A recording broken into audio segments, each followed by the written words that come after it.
Chapter 529. Although today was not a holiday, the scenic spot was still crowded with tourists from all over the country. According to the latest information received, there were about 30 to 40 troublemakers, and they disguised themselves as a tour group to blend in with the tourists.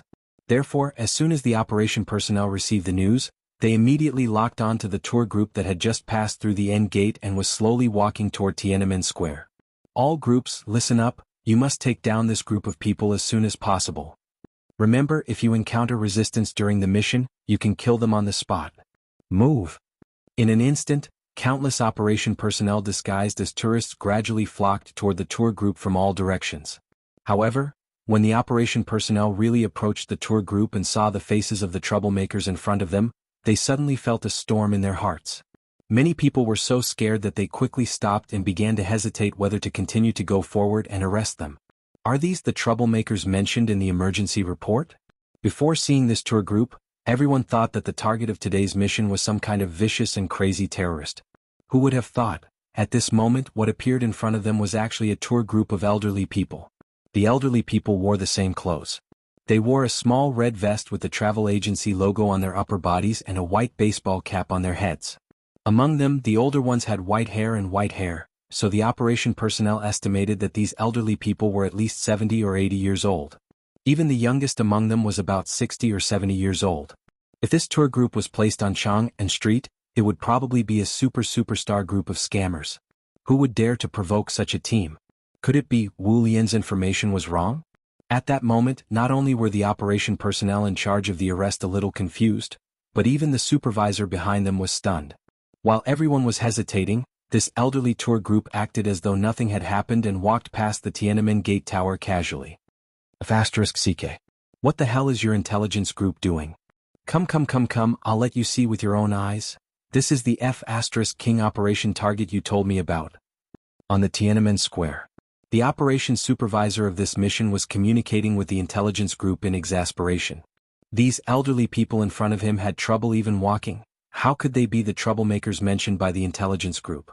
Isn't this nonsense? Don't worry, I'm checking the situation here, right? On the other end of the phone, the director of the intelligence group was also very anxious. How could such a big mistake be made? That's impossible. While the operation team and intelligence group repeatedly confirmed the target's information, the elderly tour group slowly walked out of the passage under the guidance of the tour guide and came directly under the president's statue. Soon after, a shocking scene occurred. After these old men walked out of the city gate tower's passageway, they neatly lined up in a 6x6 square formation as if they had rehearsed it beforehand. Then they all sat cross-legged on the ground. From the beginning to the end, these elderly people did not make a single sound. Wait, something happened. They're staging a sit-in. Unlike ordinary protesters, this Super Pinxi group was small in number and their behavior was very strange. The tour guide was the only middle-aged man. After seeing his tour group doing such a shocking thing, he did not stand up to stop them. Instead, he directly walked past the crowd and stood in the first row of the group. The tour guide stood while the elderly people sat. When the passing tourists saw this scene, they could not help but stop and stand nearby and whisper to each other. What's going on? What's going on? Is something big going to happen? Where's the phone? Take a picture. As more and more people gathered in the square. After taking a deep breath, the tour guide faced the elderly people and slowly sat on the ground. Then, the middle-aged man dressed as a tour guide recited in front of everyone in the room, with a cadence of intonation, "This is the beginning of the end. Shen cultivator, the ancestor of nature, and the great sect of thousands of people. It's profound, so it's called subtle. It's continuous, so it's called wonderful. It's high, so it covers the 9 heavens, so it's wide, so it covers the 8 corners. It's as bright as the sun and the moon, so fast as lightning. It's as bright as a flash, or drifting like a stream of stars, or rippling like a deep pool, or flying like a cloud." This passage came from a Taoist classic. Naturally, ordinary people would not understand what he was saying. But for the members of the operation group, this passage was no less shocking than a sudden clap of thunder. It was inexplicably shocking. This is a cultivation technique? He's preaching? Quick, stop him. Hearing the manager's angry roar from the headset, the staff suddenly came back to their senses.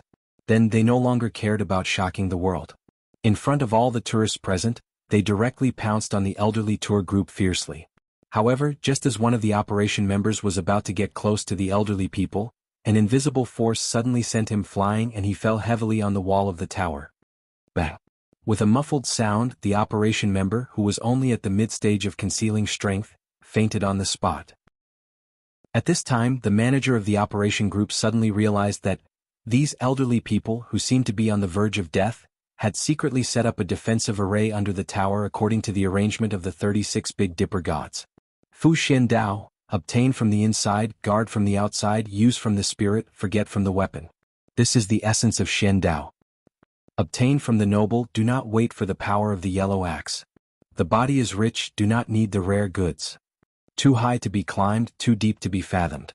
Riding on the flowing light, driving the flying scenery, penetrating the sixth void, penetrating the cold. Beyond the supreme, into the supreme. The tour guide sitting at the front did not seem to notice Wu Lian's sudden action at all. He still closed his eyes and continued to recite to himself. The onlookers did not know the truth. They only felt that this person's behavior was a little strange, so they used their mobile phones to record the entire process of him preaching. Back off, back off. Stop taking pictures. We are carrying out a special mission. Please cooperate with us. Thank you. After all, this incident happened under the Tower of Tiananmen. The operation members did not dare to forcibly break the array, so they could only temporarily drive the onlookers away from the scene. Hey, what are you doing? Why are you pushing me? Which department are you from? How would I know who you are without a uniform? I'm telling you, you better show some respect. I'm not leaving. What can you do about it? Come on, come hit me. Wu Lian wanted to clear the area, but the onlookers did not agree. The elderly tour group in front of them did not kill anyone, and they did not set off any fire. What was wrong with them sitting there silently and watching from the side? Was it illegal to sit still? Was it illegal to watch from the side? Wang Chuanju had thought of everything, but she did not expect. Chapter 530. Come here to shock the virtues, spread the teachings under the gate tower. In this day and age, traffic could be converted into cash. As long as there were people watching online, there would naturally be money to be made. Therefore, as soon as this elderly tour group sat down, someone next to them picked up their phone and started filming the entire process. According to the Public Security Administration punishment law, this tour group's behavior had seriously disrupted the order of the square, so the square's security personnel had the right to expel them. The operation personnel wanted to forcibly take this elderly tour group away, but due to the fact that there were too many tourists around, they did not dare to make too much of a commotion. Since they could not force their way in, they could only set up a cordon and wait for backup. While the operation personnel were anxious, the middle-aged man dressed as a tour guide sat on the ground, turning a blind eye to everything that was happening around him. Even though Wu Lian's operation personnel had already stood in front of him and tried to dissuade him, he still ignored them. Instead, he continued to chant some kind of unknown scripture. The middle-aged man's voice was not loud, but everyone present could clearly hear the scripture he was chanting. This kind of behavior was a little strange no matter how one looked at it. It would definitely go viral on the internet. Therefore, many tourists directly picked up their phones and started filming the entire process, so this scene instantly spread all over the internet. Don't film. If you film again, I'll confiscate all their phones. Seeing that the situation was gradually getting out of control, the director in charge of this operation made a prompt decision and directly ordered the confiscation of everyone's phones. Some of the tourists were frightened and ran away on the spot. However, some tourists were very hot-tempered. Seeing that the operation personnel were about to confiscate their phones, not only did they not dodge, but they also pointed their cameras at the operation personnel and kept shouting, "Come, everyone, come and see, the security guards of Tiananmen Square are violently enforcing the law." For a moment, the situation was a little out of control. Just as Wu Lian was busy driving away the onlookers, the four celestial beings who had heard the news also arrived at the scene and directly launched a strong attack on the array formed by the elderly people. These elderly people seemed to have cultivation, but they had not been cultivating for long. Among them, the most powerful one had probably just touched the threshold of the chi refinement stage. Therefore, as soon as the four celestial beings launched an attack, the entire array suddenly shook. But at this moment, the tour guide suddenly stopped chanting. Then he slowly stood up from the ground and said to the people around him, "Everyone stop. I've done what I have to do. I'll go with you now." As soon as the middle-aged man finished speaking, the elders behind him all stood up from the ground and quickly walked to his side. From the looks of it, These old people in their 70s and 80s seemed to be following the lead of this middle-aged man. Seeing this, the operation personnel could not help but look at each other, as if they could not understand the actions of the person in front of them. There are too many people here. Hurry up and take them away. After the middle-aged man surrendered, the supervisor quickly rushed down from the tower. For the sake of safety, the supervisor signaled for the operation personnel to handcuff all the old people in front of him. Regarding this, the middle-aged man in the lead seemed to be quite dissatisfied. Thus, he went directly to the supervisor and pleaded for these old people. These old people have only been cultivating with me for a short period of time. Today they are only here to cheer for me. May I ask what crime they have committed? If you insist on denouncing them, then go ahead and take me back. This has nothing to do with them. Don't worry if I really want to cause trouble. Today I won't preach here and I won't surrender without a fight. Hearing this, the supervisor had no choice but to take a serious look at the person in front of him. To be honest, if he really had to forcibly take these old people away in front of all the tourists present, there might be some bizarre negative news on the internet tomorrow. And according to the information that Wu Lian had received before, the instigator of everything today seemed to be this middle-aged man in front of him. Therefore, after hearing the middle-aged man's words, the supervisor immediately walked to the side. After a short discussion with the higher-ups, the final decision was made. Take this person back. The others go to the side and register in order. If there are no problems, let them go. The middle-aged man seemed to be very satisfied with this arrangement. Thus, he turned around and whispered some instructions to the old people. Then he took the initiative to follow the supervisor into a bus not far away. Throughout the entire process, the old people present did not say a word. They all seemed to listen to the middle-aged man in front of them. Therefore, after the middle-aged man was taken away by Wu Lian, only a few old people could not suppress the sadness in their hearts and silently shed tears. On the bus. As usual, Wu Lian began to interrogate the middle-aged man. What's your name? Where are you from? Do you know what you've done today? Wu Lian had to treat this celestial being with caution. Therefore, once the man got on the bus, the operation personnel handcuffed him with special stainless steel handcuffs. My Taoist name is Yujing. Since I was born in Wuxia, then I'm from Wuxia. Is that how you answer? Speak human language. The investigator was very dissatisfied with the middle-aged man's attitude, so he pretended to be fierce and slammed the table. Seeing this, the middle-aged man was not offended at all. Instead, he chuckled and said, "Looking at your arrangements today, it seems like you're afraid that I'll do something evil here? You gathered people to spread religion and tried to mislead people. Isn't that evil? Is that so?" Ah. Hearing this, the middle-aged man who called himself Yu Jingzi suddenly shook his head and laughed. I'm just following the will of the heavens. I don't seek selfish desires. I'm only doing this for the common people. Now that the golden age is coming, the ancient path is flourishing. Since the Wu Lian is the weapon of the country, how can we just block and expel them and forcefully cut off the path of cultivation? As the saying goes, it's better to lead than to block. What's the difference between such a forceful and foolish method and the tyranny of ancient times? Hearing Yu Jingzi's words, the investigator was amused. You know about the Wu Lian too? I almost thought that you've become stupid from cultivating in the mountains. Haha. There was no point in saying anything more. The middle-aged man was a proud man. Seeing the investigator's bad attitude, he shook his head lightly, closed his eyes and said nothing more. After all, he had done what he had to do. Even if the Wu Lian wanted to punish him, he would not have any complaints in his heart. A single spark could start a prairie fire. As the forerunner, he was the first to light this fire. Now it was time to see when this fire would burn. Chapter 531. Inside the courtyard. After listening to the conversation between Yu Jingzi and the investigator, Qin Shi silently retracted his divine sense. He finally understood everything and the cause of today's farce. Yu Jingzi. This person's cultivation was not high, but his ambition was very great. Just like Prometheus in Western mythology, Yu Jingzi did not do this for fame or profit. He was willing to take the risk of angering the Wu Lian and forcibly sprinkle a seed of fire in this world for the sake of his ideals. This Dao fire, it was the flame of inheritance that had been extinguished for a long time. Since the first appearance of the heaven and earth anomaly, the heaven and earth spirit Qi on earth had been recovering for nearly 2 years. 2 years to Qin Shi was just a snap of the fingers. In addition, he was a fat otaku who never left the house, so he naturally did not pay too much attention to the many subtle changes in the outside world. So what if it was recovering?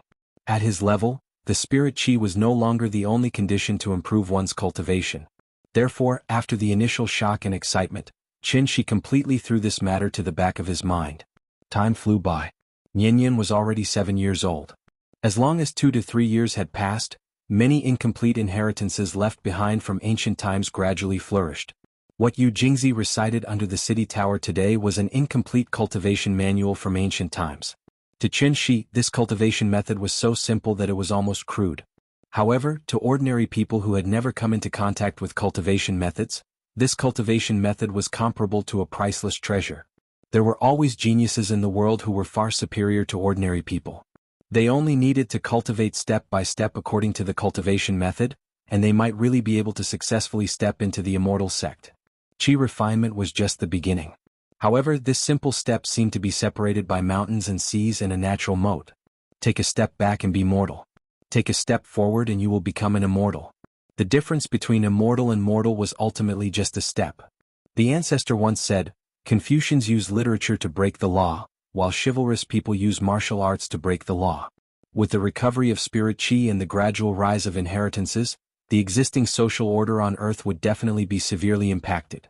Not to mention, the threat that the cultivators posed was far greater than that of ordinary firearms. Once they succeeded in their cultivation, they would be able to overturn mountains and seas and pluck stars and moons with just a wave of their hands. They would be like human-shaped nuclear bombs walking on the streets. And when cultivators possessed such strength, who could guarantee that? Could they be like Qin Shi, who stayed at home all day taking care of their children and playing with their cats? One person could destroy a city. One person was enough to overturn a country. Although the world is big, I am the law. Where could they not go? Who did they not dare to kill?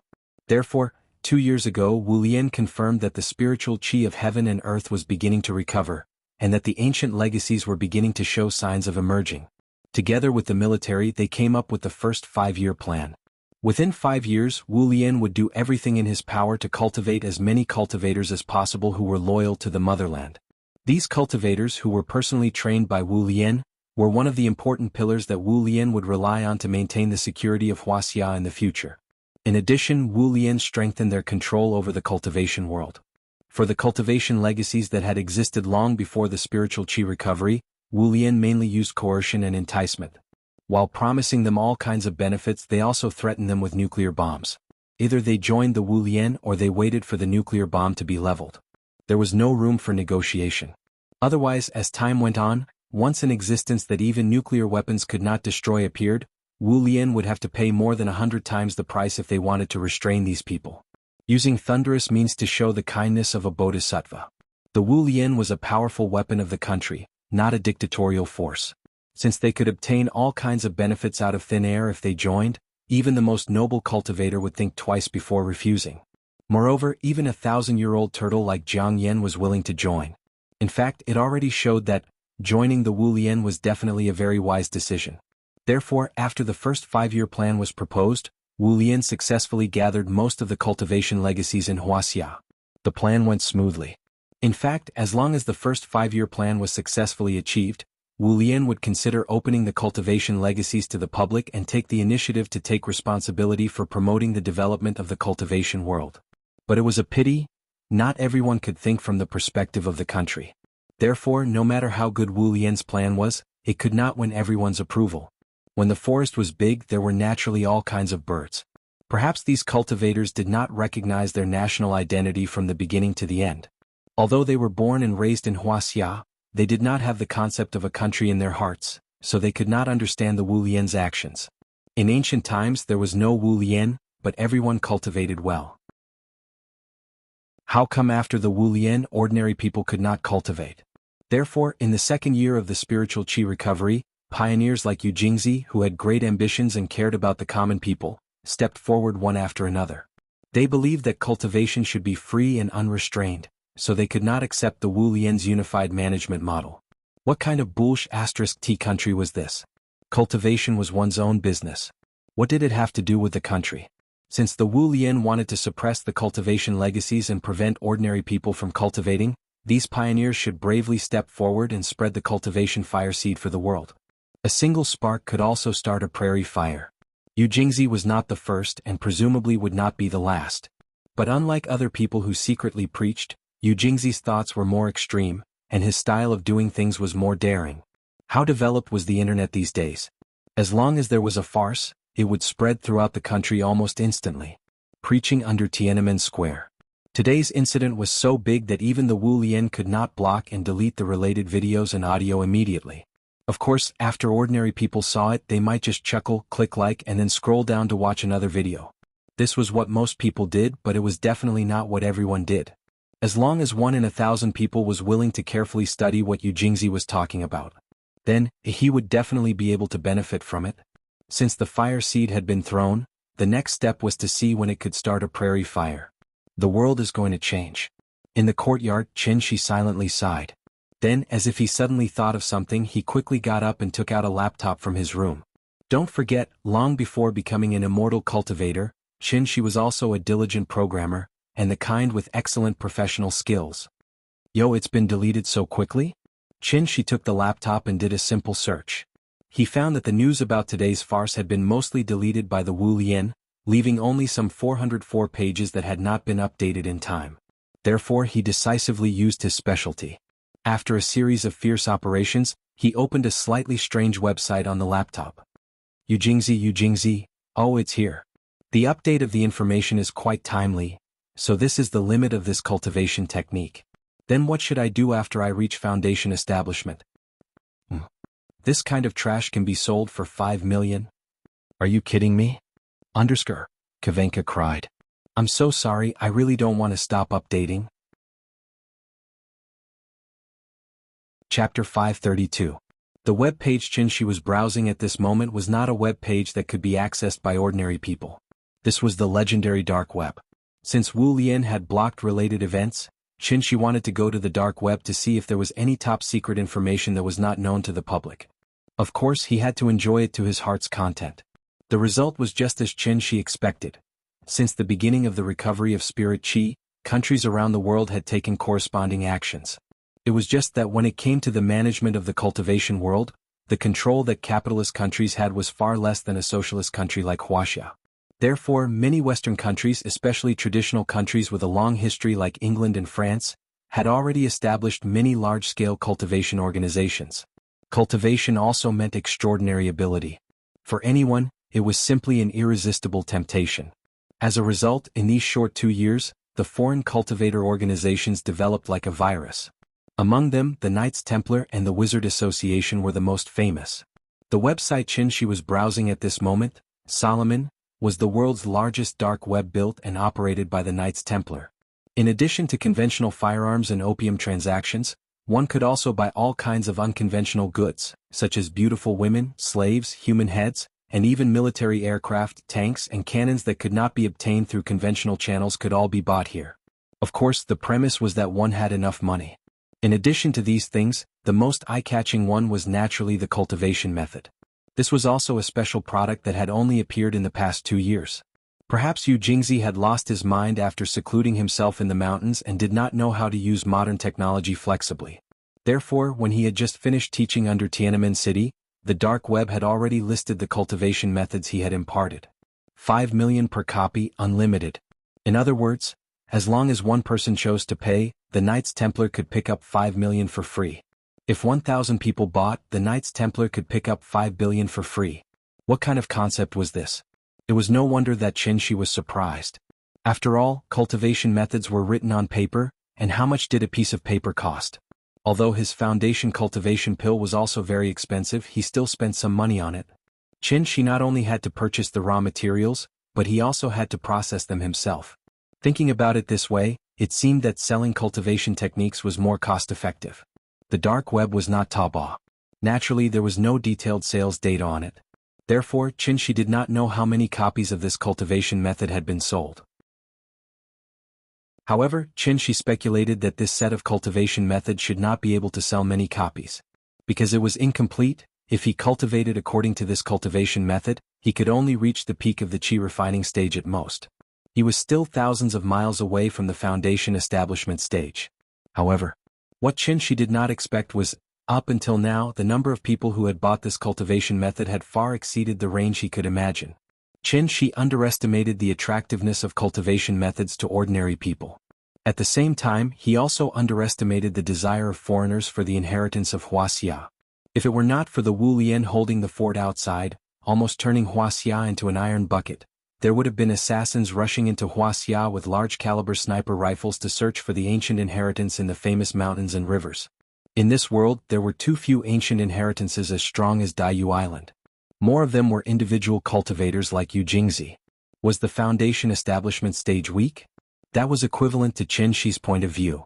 For ordinary people, the foundation establishment stage was second only to the celestial beings. Even according to Wu Lian's strength evaluation standards, the foundation establishment stage was at least an A-level expert. What did this mean? A mere incomplete cultivation method could make an ordinary person become an A-level expert. Now, it was only selling for 5 million. Was it too expensive? Of course it was not. Therefore, when the farce of Yu Jingzi preaching in front of Tiananmen Square broke out, the whole world was in an uproar. It had to be said that the Wu Lian had really put in a lot of effort to maintain the security of Wuxia. No wonder there had been less and less news coming from abroad in recent years. It turned out that the Wu Lian had blocked all of it in advance. Even so, if the situation continued to develop at this rate, it wouldn't be long before Wuxia would once again bring out the policy of seclusion until the Wu Alliance completed the first 5-year plan. Other than trading, the most practical function of the dark web was intelligence and information exchange. This was the world's largest cultivator forum and also the world's largest news website. Qin Shi browsed through the news channel and found that it was all about cultivators. For example, a knight commander of the Knights Templar had a fight with a Brahmin boss some time ago. Or, a high-ranking member of Yinyang Liao had a fight with a white-robed wizard of the Sorcerers Association. If the two sides fought in public, the website would even list the actual combat videos. This is interesting. I wonder if my name is on it? Let's search. Qin Shi seemed to have opened the door to a new world. He did not do anything for the whole day. He just sat in the courtyard with his computer and browsed the website while drinking tea. Unlike official websites, searching for content on the dark web cost money. It cost a few hundred yuan each time. Therefore, Qin Shi spent a lot of effort and finally got past the surveillance of the Wuxia Internet Police and successfully tied his bank card to the dark web. As the notifications of successful purchases kept ringing, Qin Shi found several pieces of information about him in a short while. Oh, there's really something? Mr. Qin, real name unknown, age unknown, from Wuxia, strength evaluation X, third on the heaven leaderboard, main experience, defeated the leader of the Dark Ghost sect, Su Feng, at the peak of Taihang Mountain in Wuxia. Compared to Qin Shi's other achievements, the battle with Su Feng at Taihang Mountain was too eye-catching. Therefore, it was not surprising that it was recorded by the dark web. Other than that, Qin Shi also found several pieces of information about himself. However, the sources of these pieces of information did not seem to be reliable. Therefore, the dark web labeled them as unconfirmed. Third on the heaven leaderboard? Qin Shi noticed this so-called ranking. Therefore, he tried to click on the two words heaven leaderboard. He did not expect a window to pop up on the web page. I have to pay for this? They must be crazy poor. After silently ridiculing him, Qin Shi obediently handed over the money. Then he saw a detailed list made by the Knights Templar after a few rounds of review. Chapter 533. Just like the status of the Forbes list in people's hearts, this strength list created by the Knights Templar had been unanimously recognized by almost all cultivators in the world since the moment it was released. Therefore, this list was also known as the Heaven List. The list recorded almost all the cultivators who had shown their prowess in various parts of the world. As long as a cultivator had fought in public, the Knights Templar would use this cultivator's battle record and cultivation base, as well as the evaluation of some more authoritative organizations such as the Wu Lian and Yinyang Liao. Finally, this cultivator would be listed on the Heaven List in order of strength. Just like the Forbes list, the Heaven List only had 500 names. Therefore, being listed on the Heaven List was the highest honor in the hearts of almost all cultivators. Qin Shi was also on the list and he was ranked in the top 3.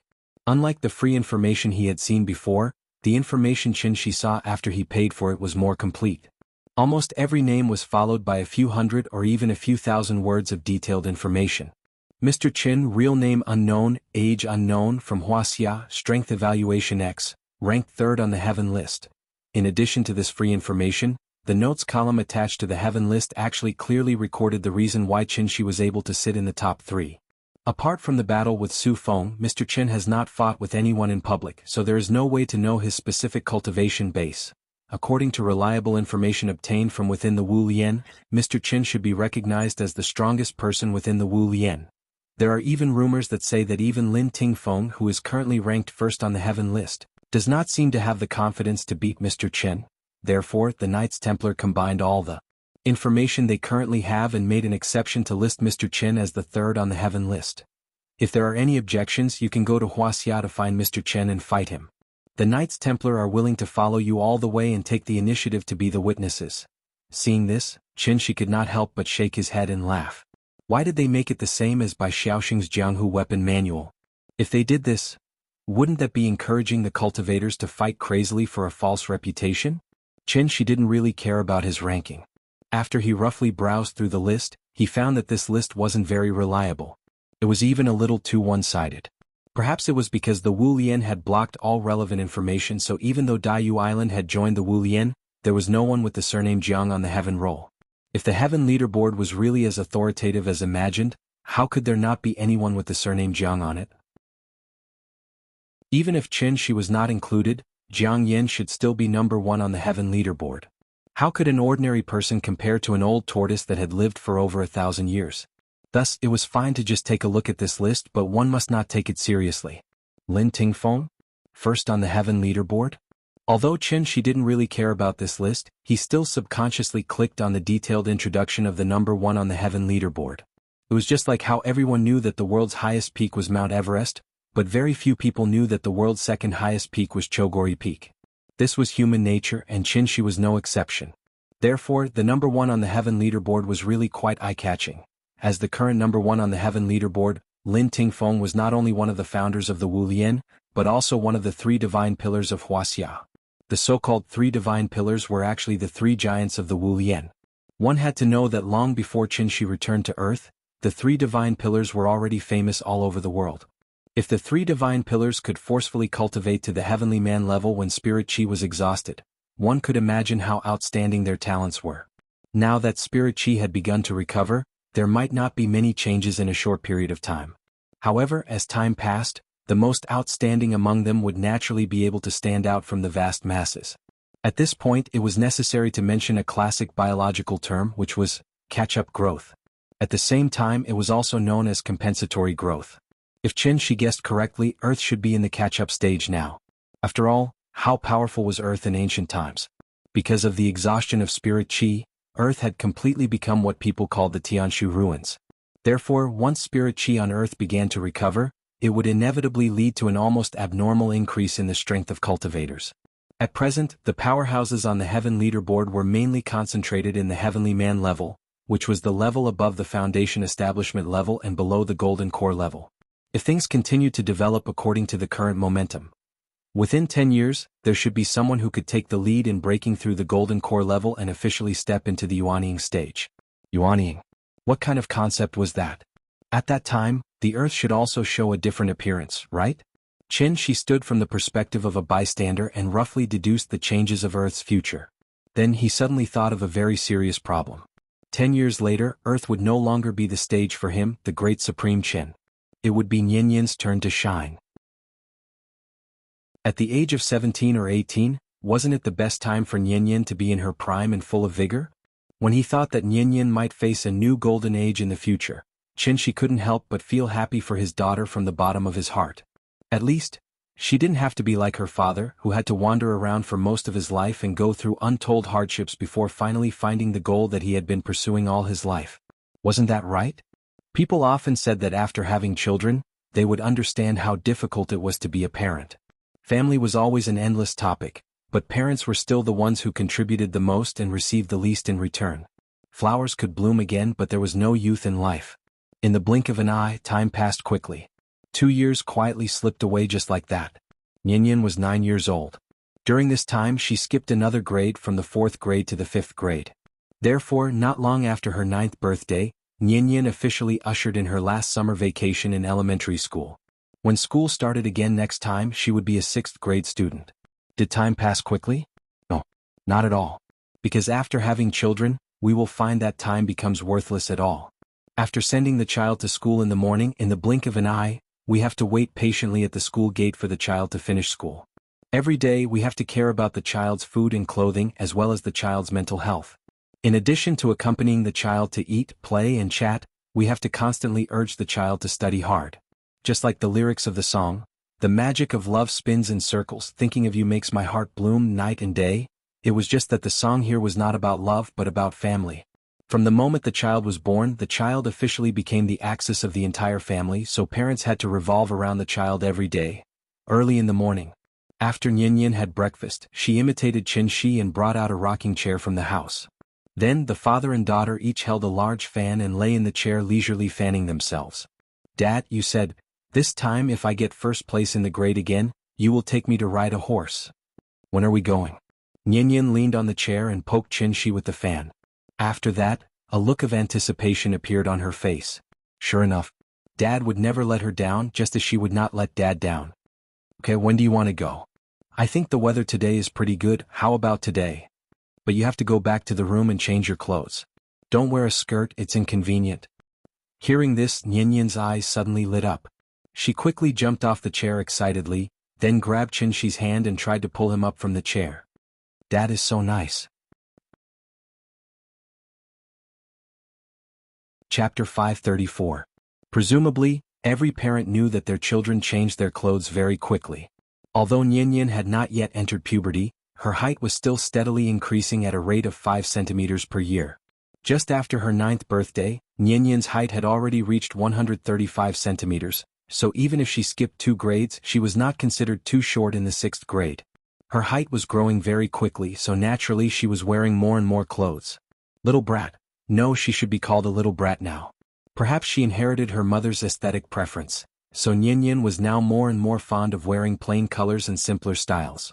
Those colorful princess dresses had actually disappeared from her wardrobe for a long time. Qin Ruoying's face shape leaned towards an oval face. Since Nyenyen inherited all of her mother's advantages, now that she was 9 years old, her face naturally lost some of the baby fat that was unique to children. Instead, she had a trace of a young girl's bright appearance. She was wearing a pure white dress with a simple ponytail on her head, coupled with her big bright eyes and the smile that was always on her face. If she put on some light makeup, she could simply be a Taobao children's clothing model. Hello, children's clothing model? But then again, it didn't seem like a good thing for a girl to be too beautiful. For example, Qin's mood was very complicated now. From the perspective of a father, Qin naturally hoped that his daughter was as beautiful as possible. But when his daughter really grew up, there would be passers-by who couldn't help but pick up their phones to secretly take pictures every day. Qin's mood became heavier and heavier. The cabbage at home was becoming more and more beautiful. What should he do in the future? In a blink of an eye, he was surrounded by little pigs waiting to be fed. He almost wanted to rush into his vegetable garden and eat this cabbage on the spot. Nyenyen was only 9 years old. How could a 9-year-old child not look good? Don't you know that a girl changes 18 times between childhood and womanhood? He didn't even let go of such a young child. What a beast. When Nyenyen really entered puberty and the secondary sexual characteristics appeared, Qin's worries would be a few hundred times greater than now. Compared to when she was 7 years old, Nyenyen's mind was becoming more active, and her ability to express herself was also becoming stronger. Therefore she was now speaking one sentence after another. She truly had the temperament of a leader. In school she was the class monitor, a good student, and also the leader of the young pioneers. Different from many of the children of officials, these honors were fought for by her own performance, so not only was Nyenyen famous in class, but she was also somewhat famous in school. If it wasn't for her young age, some precocious child would have made her the school belle. She was already a combination of wisdom and beauty, and if she added her omnipotent father into the mix, with such excellent conditions, it was unknown if there was anyone in this world who was worthy of her. So don't look at how Qin was worried that his daughter was too popular. Maybe in another 20 years he, as a father, would have to personally travel thousands of miles in the divine continent just to find a good partner for his daughter. Today's entertainment was horse riding. It wasn't the kind of wild horses that galloped recklessly on the prairie, but professional horse racing in the International Equestrian School. So, after Qin let Nyenyen go back to the room to change her clothes, the father and daughter were ready to set off. Here was something that needed to be mentioned. After 2 years of hard work, Qin Ruoying's cultivation had finally reached the peak of the celestial being realm. Currently, she was at the stage where she could break through at any time. So, during this period of time, Qin Ruoying didn't attend the family gatherings. Instead, like Qin Xueqing and Qin Yongwang, she shut herself in her room all day long. This was the daily life of a cultivator. Other than cultivation, there was only cultivation. Unless she reached Qinxi's realm, she still had a long way to go before she could go into seclusion. Nianyan seemed to have gotten used to Qin Ruoying's recent seclusion. So, after shouting from outside the door, she skipped to Qinxi's side. Then she held onto Qinxi's arm and directly walked out of the courtyard. "Dad, didn't you buy 4 lessons for me last time? I still have 2 lessons to attend. How about we come back later today and attend the remaining 2 lessons together?" "Okay, then we can only eat outside today. Later on you can't be picky about your food." As he spoke, Qinxi smiled and pinched her face. This child's mouth had already been spoiled by him. Now she basically didn't eat outside food, so he had to give her a heads up in advance. "Okay, I'm not picky about my food." Perhaps it was because she had ridden a big cat when she was young. Ever since Qinxi took her to the racetrack, this little girl was completely infatuated with riding horses. Unfortunately, the land in Shangjing was too expensive. It was impossible to open a racetrack in the core city. So, no matter how much she liked it, Qinxi couldn't take her to ride horses every day. The father and daughter chatted and laughed as they walked out of the gate of drooping flowers in large strides. But at this moment, all of a sudden, a strong demonic wind blew in the courtyard. It was clearly a bright and sunny morning, but the demonic wind in the courtyard was blowing so loudly that Nianyan couldn't open her eyes. "Dad, is it going to rain?" The little girl seemed to be frightened by the sudden demonic wind. So, she hurriedly burrowed into Qinxi's arms. Seeing this, Qinxi thoughtfully looked back at the courtyard. Then he raised his left hand and lightly waved it. Following his wave, the heaven and earth suddenly quieted down. The wind stopped. Everything returned to normal. "Nianyan, wait for me here. It might rain. I'll go back and get an umbrella." "Okay." Nianyan didn't suspect anything. After nodding her head honestly, she obediently stood under the eaves and waited for Qinxi to go get an umbrella. Qinxi smiled and patted her head. Then he turned and walked into the courtyard. Then a familiar figure appeared in front of Qinxi again. "Oh, you broke through? Congratulations." Like Qin Ruoying, Qin Xueqing had been in seclusion during this time. Her sister-in-law's talent was excellent. In addition, she had a certain foundation in martial arts. So, in just a few years she completed the transformation from foundation establishment to golden core. The demonic wind just now was a fluctuation of vital energy that she accidentally set off when she came out of seclusion. After not seeing her for 2 years, her sister-in-law was still elegant. So, when she saw Qinxi, the smile on her face suddenly turned cold. "It's been 2 years. You lied to me in seclusion just to delay for 2 more years?" Chapter 535. The atmosphere in the courtyard was a little awkward. In the face of Qin Xueqing's sudden accusation, Qinxi was stunned for a moment. Then he pretended to be surprised and asked, "What did I lie to you about?" After hearing Qinxi's self-righteous question, Qin Xueqing became even angrier. She frowned and opened her mouth slightly as if she wanted to say something, but Qinxi didn't give her the chance. Before she could open her mouth again, Qinxi's side was like a string of cannons. Her mouth kept rattling. "Say, we are relatives now. Can you not measure the heart of a gentleman with the yardstick of a villain? Didn't you practice the great wilderness physical exercise technique well? Why don't you recognize me now? Look at you now. Ice skin, jade bones and jade body are at the initial stage. You can block the attack of an ordinary Dharma treasure with just your physical body. What else are you not satisfied with? If you're still not satisfied, you can continue to practice. When you practice this technique to the highest level, you might be able to shatter the void with your physical body and step into the void realm in a whole new way." Looking at Qinxi's serious expression, those who didn't know would think that Qin Xueqing really took advantage of him. In fact, wasn't this cultivation method the same one he had given to the big cat before?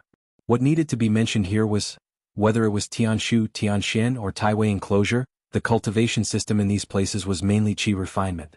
It was the most orthodox cultivation system known to immortal cultivators, which was the immortal cultivation method. However, with Qinxi's current experience, although the orthodox cultivation system was complete and strong, it didn't mean that other cultivation systems were necessarily weak. They were even regarded as wrong paths by others. For example, the martial arts that Qin Shueqing was learning now, or the magic and witchcraft on Earth, or even the deformed children that evolved from necromancers like the Onmyoji.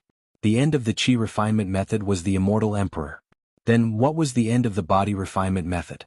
The reason why people couldn't see the end was because they hadn't found the path to the end. Cultivation methods were dead, but people were alive. The universe was vast and boundless. Who could be sure that the other cultivation holy lands would focus on Qi refinement? Therefore, in the end it was still the same old saying, the great Tao flowed like mercury and every grain was round. Therefore, Qin Shi never asked about his sister-in-law's cultivation method. Since she liked to practice like this, then he would let her practice on her own. As her brother-in-law, the most he could do was give her some help from the side. For example, he could provide her with the Great Desolation body tempering technique and use it as inspiration. Perhaps it was because the big cat was a monster, so even after cultivating for so long, it was still stuck at the initial stage.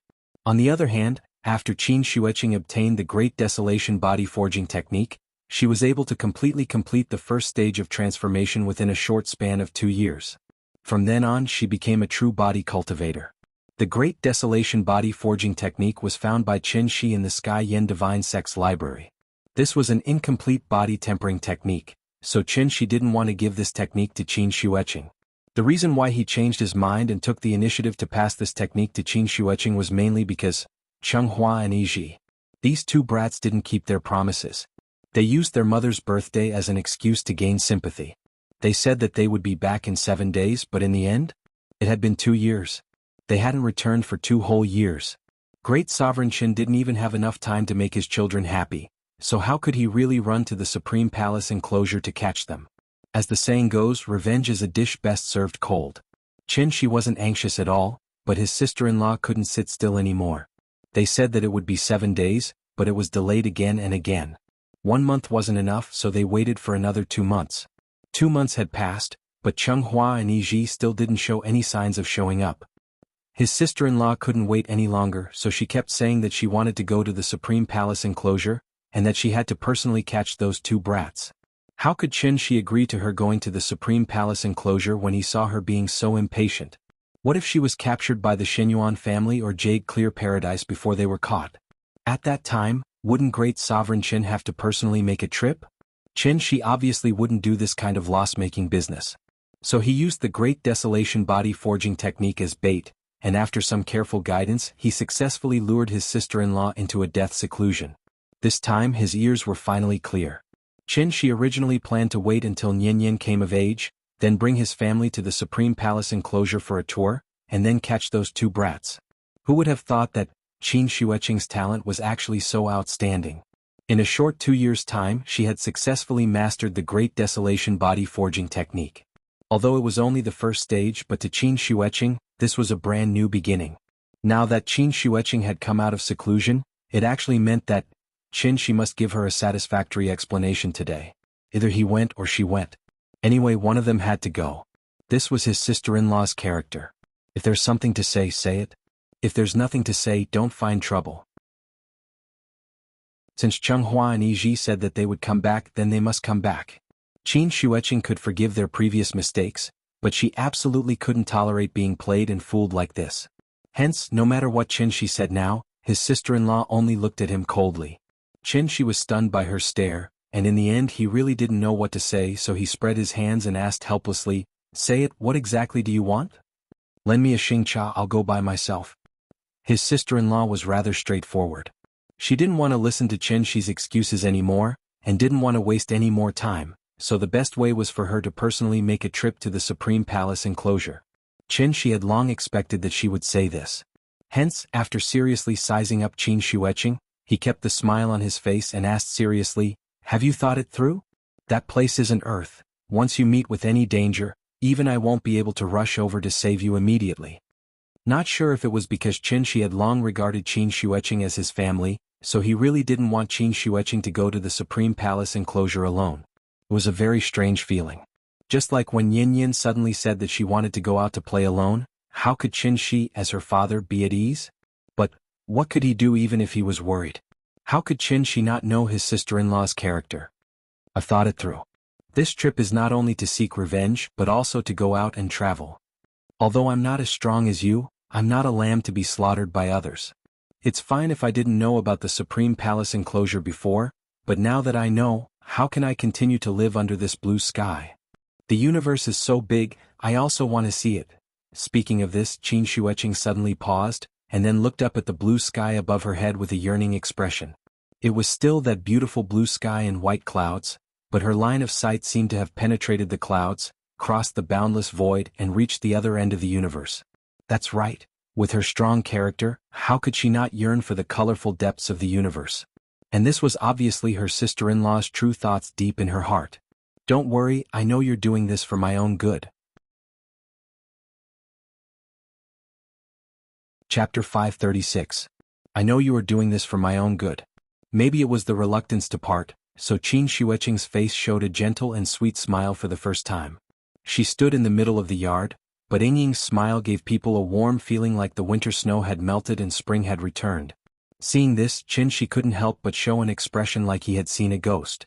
After Qin Shuiqing saw his expression, she seemed to suddenly think of something, and a blush suddenly flew on her face. I didn't expect this. The sister-in-law who had always considered herself a tigress actually showed such a shy little girl's attitude in private. Looking at her shy and charming face, people who didn't know would probably think that she had mistakenly eaten some kind of indescribable medicine. With Qin Shi's understanding of Qin Shuiqing, if the atmosphere continued to be awkward at this time, this girl might turn hostile on the spot. Therefore, Qin Shi didn't say anything more. After a light cough, he took out something from his arms and handed it to Qin Shuiqing. This was Chenghua's Sumeru mustard seed bag, but it was already his. In addition to a xingcha that was improved by Qin Shi, there were also the spirit stones left by Yi Ji, as well as some defensive magic weapons and medicinal materials. For Qin Shi, these things were not valuable at all, and they were not even as practical as yuan. But for Qin Shuiqing, these things were like the novice equipment that came with the system, and they were also necessary for her to enter the martial arts world. The imprint of these things has been erased by me. As long as you drip a drop of blood on them, you can use them freely. The journey to the Supreme Palace enclosure is long. Once you encounter any danger, even I can't come to save you immediately, so you have to remember that you must be careful on this trip. When I went to the Supreme Palace enclosure earlier, I'd made a few friends there. If you really encounter any danger, then it's best that you don't try to be brave and directly report my name. Perhaps you'll be able to scare them. By the way, aren't the first and second on the Heaven Leaderboard members from Wu Lian? Why don't you bring them with you? Isn't it better to have more people to take care of one another? Qin Shi was like a parent who was about to send his child off to a faraway journey. After Qin Wanqing heard this, she didn't interrupt him coldly. Instead, she stood silently to the side and listened carefully to every word Qin Shi said. I have a jade pendant here. Take it as well. Remember to wear it on your body. This thing was originally prepared for Nian Yin, but she can't use it for the time being. Since you're going so far away, I'll give it to you to protect yourself first. But you must remember, this jade pendant can only be used 3 times. After 3 times, it will completely lose its effect. So when you encounter danger, you must escape as soon as possible. As he spoke, Qin Shi took out a unique jade pendant from his bosom. It was no wonder that Qin Shi was so long-winded today. After all, he knew Qin Shuiqing's character too well. If he didn't repeatedly emphasize in advance with her previous behavior, she definitely wouldn't care whether the person standing opposite her was a celestial venerable or a supreme venerable. In short, she would just bite the bullet and do it. It had to be said that for this stubborn sister-in-law of his, Qin Shi's stubbornness really broke his heart. In the end, Qin Shuiqing still left. Other than Qin Shi, no one knew that she flew into outer space alone just like that. Nian Yin didn't know what her father and aunt were talking about in the courtyard. She was focused on the racecourse, so when Qin Shi finally crossed the Chuehua gate with an umbrella, the little girl hurriedly pulled Qin Shi and was about to leave. After being delayed by Qin Shuiqing, it was already 10 o'clock in the morning. The racecourse was outside the 4th ring road. Even if there was no traffic, it would take nearly an hour to run. So Qin Shi didn't take the bus with Nian Yin. Instead, he took out his phone and called for a Didi taxi. The father and daughter stood by the roadside, bored to death, waiting for a taxi. At this time, a girl with a lot of flyers in her hand suddenly came to them. Hello sir, your daughter is so cute. I wonder if you have signed her up for a martial arts training class? Hearing this, Qin Shi turned his head and looked at the girl. She was about 18 or 19 years old. She should be a part-time college student. Sorry, she's not interested in these. She politely refused. However, the girl saw that Nian didn't participate in any martial arts training class, so she mustered up the courage and continued to introduce to Shi, "Sir, it's like this. Our martial arts training class has just opened and is currently holding a membership top-up event. Your daughter should still be in elementary school, right? Her age is a good time to learn martial arts. Do you want to know more about it? Our martial arts training class has a strong teaching staff. The head coach has won a national competition. If you send your daughter to our class, she will definitely become a qualified martial artist in the future. Sorry, we're really not interested." "Oh, okay, sorry to bother you." The girl left with a disappointed face. From beginning to end, Nian didn't say a word because she was already used to it. Just like the popular swimming and fitness 2 years ago, for some reason, there was a sudden martial arts craze in the country in the past 2 years. With the slogan of strengthening the body and retaining one's youth, this martial arts craze was extremely fierce. Whether it was a small city or a big city like Shangjing, there was a martial arts training class near every residential area. The low-end ones were called martial arts training classes, and the high-end ones were called martial arts halls. The number was almost comparable to internet cafes. Speaking of this, I have to first mention a past event that people born in the 90s and the aughts might not know much about. In the 1980s, there was a Qigong craze in the country. From military commanders, national defense experts, and academicians of the Chinese Academy of Sciences to ignorant old people and young children, almost everyone was learning Qigong and believed in it without a doubt. Speaking of which, this wasn't a shameful thing. Because when Qigong was popular in Wuxia, the theory of telepathy was also popular in Western countries. At that time there was no 4G network and there were no Weibo videos. Therefore, only people who experienced it personally knew how exaggerated the Qigong craze was. In the blink of an eye, 40 years had passed. Society was constantly developing, and humans were constantly improving. Looking back, some people might think that people in the past were too stupid and ignorant. How could they believe in something as unreliable as Qigong? People had such doubts, it meant that they didn't know. The eye exercise was actually a product of the Qigong craze, and it had been passed down to this day. And the original name of this famous set of eye health exercises was Clear Eye Qigong Exercise. Chapter 537. The return of Immortal cultivation as a stay-at-home dad was delayed by something today. Please wait for a moment. After the content is updated, please refresh the page to get the latest update.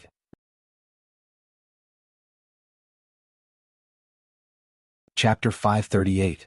Throughout human history, whenever a particular trend arose at a particular time, this trend would inevitably sweep across the entire country in a very short period of time. Therefore, under the influence of the Wu Lian in secret, coupled with the support of the mainstream media, Wuxia immediately set off a huge wave of martial arts practice. Under the banner of strengthening the body, retaining youth, and lightening the body, countless martial arts training classes sprung up like bamboo shoots after a spring rain and gradually replaced the extremely popular gyms from 2 years ago. Martial arts and dancing were different. It not only had the effect of exercising the body, but also had the effect of self-defense.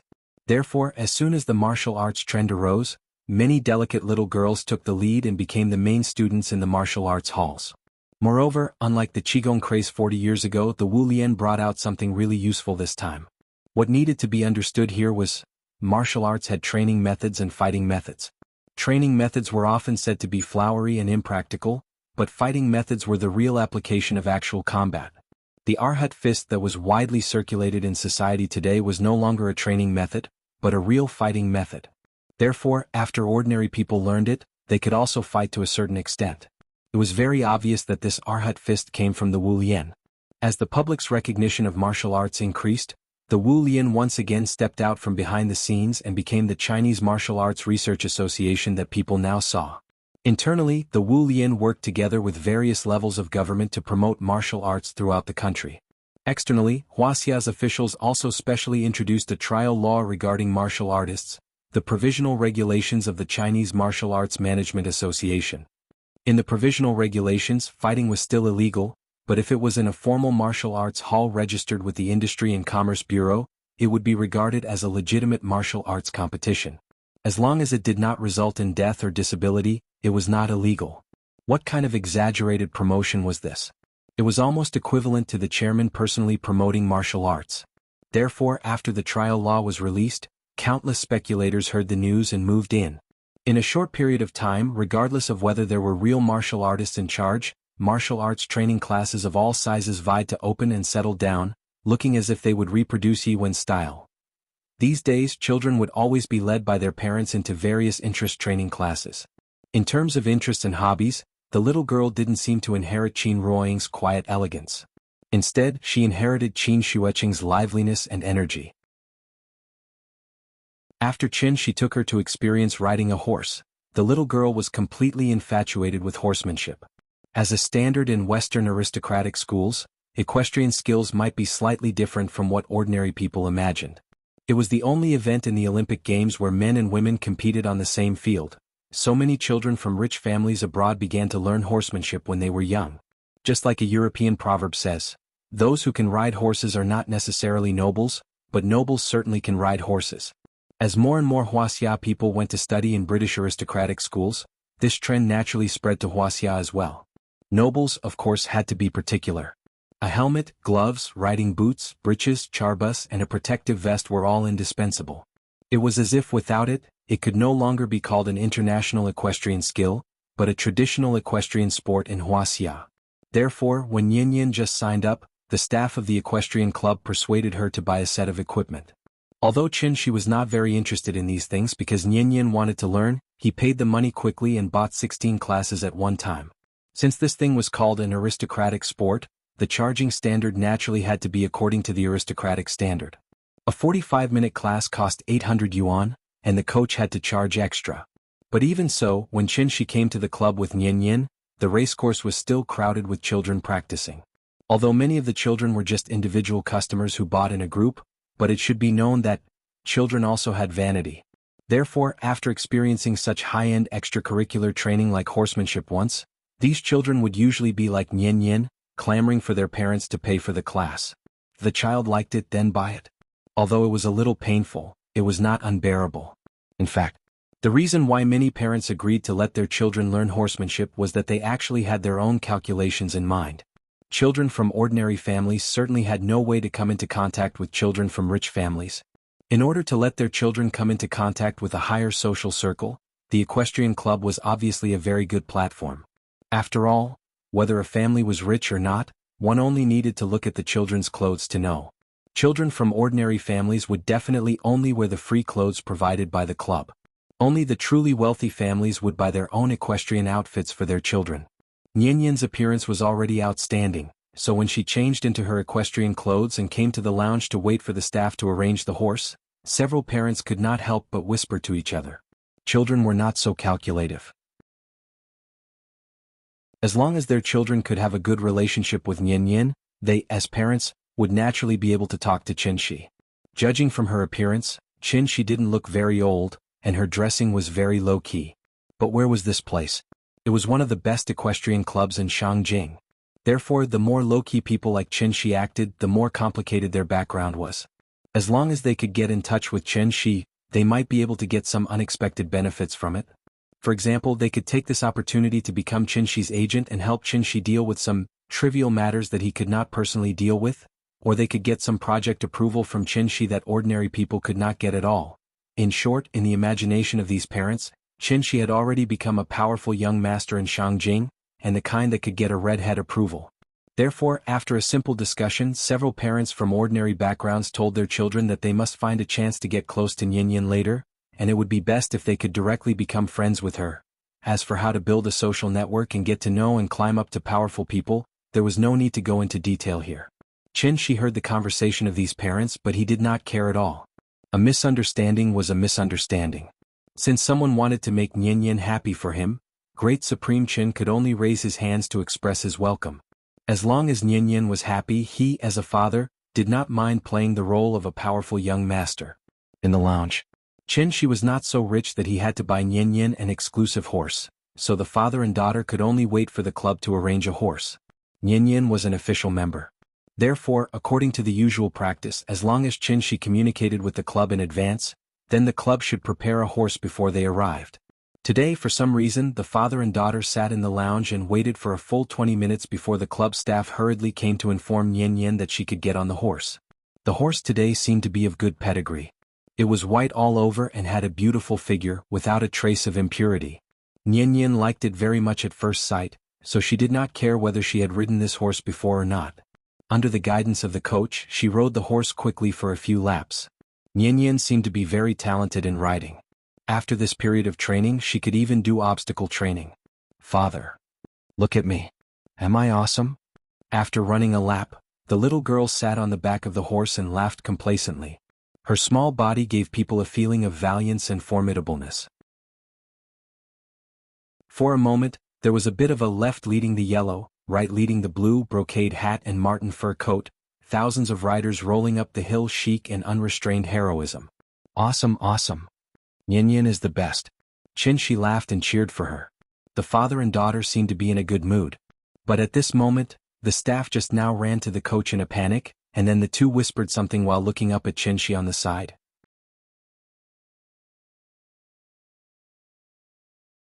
Chapter 539. In the open sky racecourse, the little girl was laughing proudly on the back of her horse. When the horse was running, the rider had to use the strength of his waist and legs to maintain his balance. Therefore, riding a horse was actually a very physically exhausting exercise. In addition, it was currently summer vacation, and the equestrian costume was very tight. Therefore, after one lap, the little girl's face was obviously covered in sweat. She was hot and tired, but she was still smiling from ear to ear. It was as if she had been injected with stimulants. The little girl was eager to try again. She seemed to want to do another lap. However, according to the club's regulations, the rider was not allowed to do obstacle training without the approval of the coach. Therefore, she could only ride the horse and look at the coach from the side. She almost directly interrupted the conversation between the staff member and the coach. During the conversation, the coach seemed to have heard some unpleasant news, so he frowned slightly.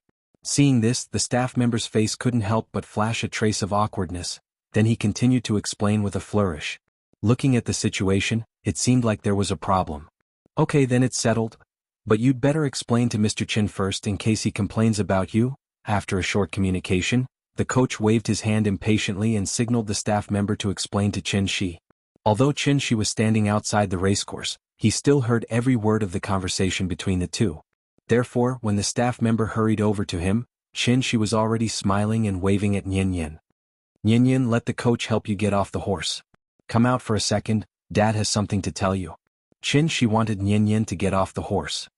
Hearing this, the little girl, who was in high spirits, suddenly became a little unhappy.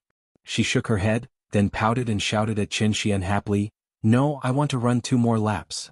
As she said this, Nian even clamped her legs together as a demonstration. Speaking of which, this little girl was almost 10 years old. In addition to acting cute and coquettishly, she more or less had some rebellious mentality, so she would not listen to and obey Shi like she used to. In this regard, Shi was not angry. Instead, he turned his head with a smile and looked at the staff walking towards him. "Mr. Chin, I'm sorry. It's like this. Due to the negligence of our staff, the horse that your daughter is riding today is actually a customer's private horse.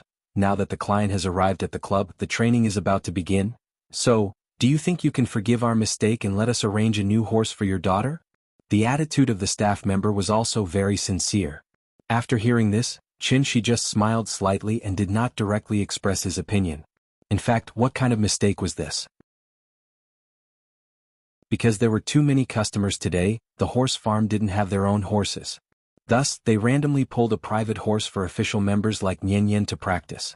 After all, the club needed to make money, so in addition to taking in official members, receiving individual customers was the main source of income for the club. And once the number of users increased, the club's horse would inevitably be in short supply. The club did not want to offend official members, nor did they want to give up on individual customers. Therefore, the club turned its attention to VIP customers. One had to know that VIP customers were all big tycoons. Official members like Nian would at most buy a set of equestrian clothes, but VIP customers directly bought a horse and left it at the club. For example, the white horse that Nian rode today was a purebred horse imported from abroad. Its price was estimated to be comparable to a McLaren. However, no matter how expensive a horse was, it was still a horse. Horse naturally had to be taken out for a walk just like a dog. VIP customers bought horses to show their status, so they would not often come to the club. Therefore, providing VIP customers' horse for official members to practice became an unspoken rule of the club. Nian encountered such a situation today. She was riding a horse, but the owner of the horse suddenly came to the club. Therefore, no matter how unwilling she was, the staff had to politely ask her to get off the horse. It wasn't as if this had never happened before. It was just that the customers had to change their clothes before riding, so the club had enough time to coordinate. Therefore, no mistakes were made. After all, the horse that Nian rode was their private property, so although Qin was a little unhappy, he did not mean to deliberately make things difficult for the staff. Therefore, after listening to the staff, Qin turned his gaze back to Nian, and was about to ask Nian to return the horse to them. But no one would have thought, just as Qin was about to speak, there was a sudden cry from the side of the path, "Mom! My horse! Someone is riding my horse!" The moment they heard this voice, not only did the staff's expression change, even Qin could not help but frown. "Who are you? This is my horse. Who agreed to let you ride my horse? Come down quickly." After hearing this shout, Nian could not help but feel a little confused. She rode high on the horse and turned her head to look at the direction of the voice, only to find a little girl about her age standing at the railing of the racecourse, glaring at her. The girl seemed to be very angry. If it were not for the railing, she would have rushed over and forcefully pulled Nian off the horse. The sudden change of events caused Nian's little brain to stop working. She sat on the horse in a daze, and before she could react, the coach beside her hurriedly came to her side and signaled for her to come down quickly. "I'm not coming down." Seeing that the coach seemed to want to forcefully carry her down, Nian was a little unhappy. She immediately pouted, turned her head and shouted at Qin, "Dad, I haven't played enough. Can you let me play for a while more?" Children did not understand the filth between adults. She had not played enough, so of course she would stay on the horse and refuse to come down. For a moment the situation was a little awkward.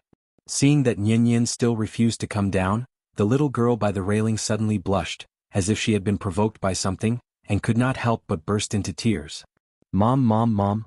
Outside the racecourse, the little girl wailed loudly. Seeing her so pitiful and helpless, Qin could not bear to see her like this. Hence, he did not spoil Nian anymore, and directly went forward to carry Nian down from the horse. Chapter 540. Nian was a good student from the capital-affiliated primary school. Although when she stayed by Qin's side, it was inevitable that she would throw a little tantrum, but her worldview was still very correct. As a matter of fact, after seeing the girl suddenly cry, Nian immediately stopped talking and sat silently on the horse's back. Even when Qin wanted to carry her down, she didn't resist. "Dad, I didn't bully her." The little girl felt wronged. Otherwise, with her usual personality, she would have rushed up to comfort the girl. Speaking of which, Nian was now 9 years old and had already formed a more complete concept of consumption. Therefore, in her mind, she was a consumer who spent money to ride the horse here, so she didn't think she did anything wrong. Maybe the girl saw that she was having fun riding the horse, so she wanted to steal it from her? After all, children like to steal other people's toys. Similar things happened to Wenwen and Mingming too many times, so Nian was already used to it. Nian still didn't understand what was going on. Qin comforted her in a low voice, then held her hand and stood aside, silently waiting for the other party's parents to come. The child was crying very loudly. It was not an exaggeration to say that she was wailing. Therefore, not long after she started crying, a well-dressed lady ran over from the other side of the path. After hearing her daughter's crying, the lady ran over in her high heels. Perhaps it was because she paid a lot of attention to maintaining her appearance, so it was impossible to tell the woman's true age from her appearance. "Nanan, what's going on? Who bullied you? Come on, don't cry. Mommy will help you." With the comfort of the lady, the little girl finally stopped crying. Then she angrily pointed at Nian and said, "It's her. She rode my Snow White without my permission." Perhaps it was because she had watched too many cartoons, but this white horse held a very high position in the little girl's heart. Therefore, she could not accept anyone else riding her white horse other than herself. "Hey, what's wrong with you guys? Don't you know who this horse belongs to? Who are they? A professional coach? Or a paramedic? Who agreed to let them ride up? I pay hundreds of thousands of dollars a year to your club, and this is how you take care of my horses? Don't you know how expensive my horse is? Hurry up and ask your manager to give me an explanation." The cause of this incident was very simple. After listening for a while, the woman figured out the crux of the matter, so she pointed the muzzle directly at the staff on the side. The staff member felt bitter inside. Facing the woman's accusation, he opened his mouth a little cowardly, but in the end, he couldn't say a word. He could only stand there and take the scolding with his head down. In fact, this kind of mistake was not easy to make. This was because whenever the private horse of a big client arrived at the club, the staff would carefully observe it for a period of time. Only after confirming that these big clients rarely came to the racecourse would they list the horse as a spare tire. The horse had been in the club for more than half a year, but the owner had never ridden it.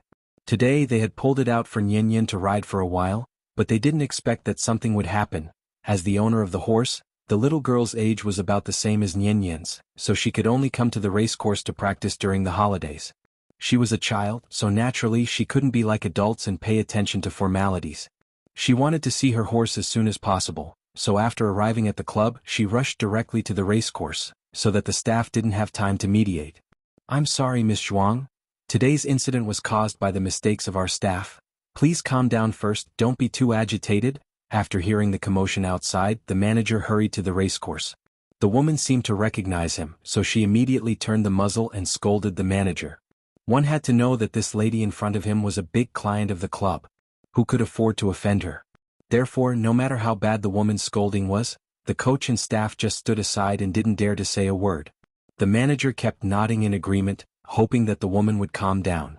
In fact, today's incident had nothing to do with Nian, it was all the club's fault. After listening for a while, Shi couldn't be bothered with the people in front of him. He looked down at Nian and asked, "Nian, do you still want to ride? If you want to ride, I'll get them to find you another horse, okay?" "Okay." Hearing this, Nian immediately nodded. Although her father didn't say it clearly, she roughly understood the situation and knew that she couldn't ride this white horse in front of her anymore. Therefore, the little girl reluctantly looked at the white horse next to her, then quickly walked out of the racecourse under Shi's lead. "Stop. Where are you going?" The woman was still angry at the club for using her horse without permission. Suddenly seeing that Shi and his daughter wanted to leave, the woman was instantly angry, so she directly stopped them. After hearing the woman's reprimand, Shi immediately stopped. He frowned and turned around to say something. The club manager directly blocked in front of him, then said to the woman with a smile, "Miss Zhuang, these two are also members of our club. Today's incident was mainly due to our mistake in the work arrangement. I hope you don't take it to heart. Why don't we do this? In order to compensate you for your loss, I can represent the club to give you a free maintenance and management package, plus a set of equestrian clothes." The manager's attitude was still correct. He took the initiative to ask the woman for compensation, and at the same time, he took all the responsibility. He only hoped that the woman wouldn't vent her anger on others. However, even if the woman knew that today's incident was caused by the club, she couldn't accept Nian swaggering away like that. Didn't she see that her child was still crying? Therefore, if Nian didn't apologize, the woman would definitely not let her go easily. "Do you know how much this horse costs? What if it breaks? You pay for it." No, she has to apologize to Nan today before she can leave. For a moment, not only was the club manager stunned, even Shi suspected that he had misheard. Apologize? Was this woman crazy? Or was her worldview distorted?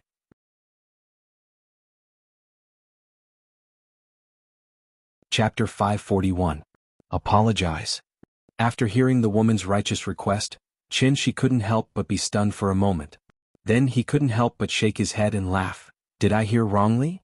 Seeing Shi's completely unrepentant appearance, the woman suddenly couldn't help but get angry.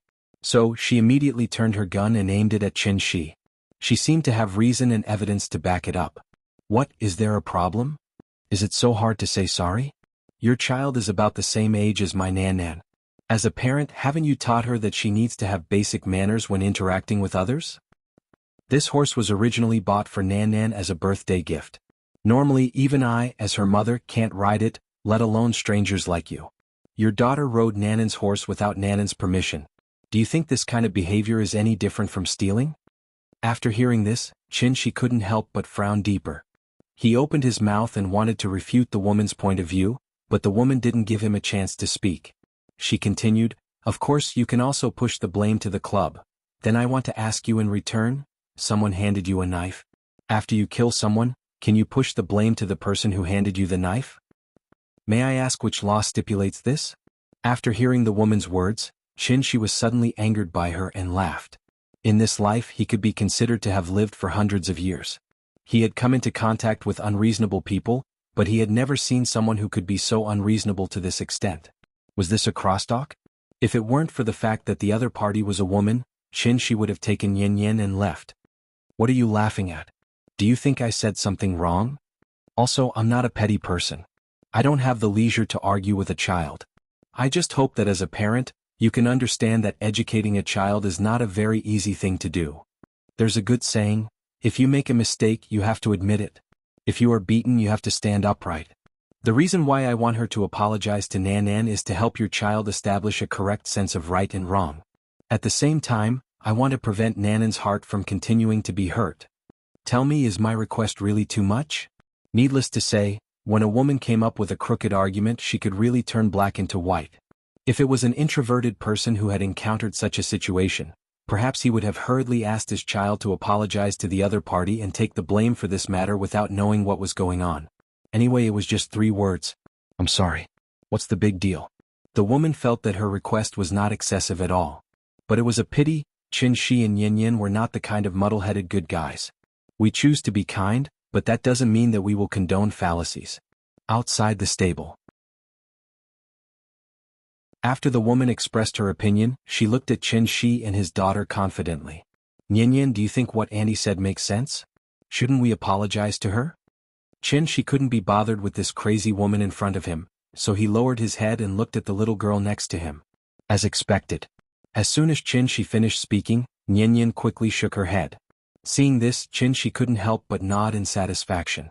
Then he raised his head and looked at this crazy woman in front of him. Shi originally wanted to take this opportunity to discuss the child's education with this woman. But what he didn't expect was, just as he was about to refute the woman, Yin suddenly stood up and said to the woman very loudly, "Auntie, you're secretly changing the concept." Hearing this, the woman couldn't help but be stunned. Shi lowered his head and looked at the little girl with a surprised expression.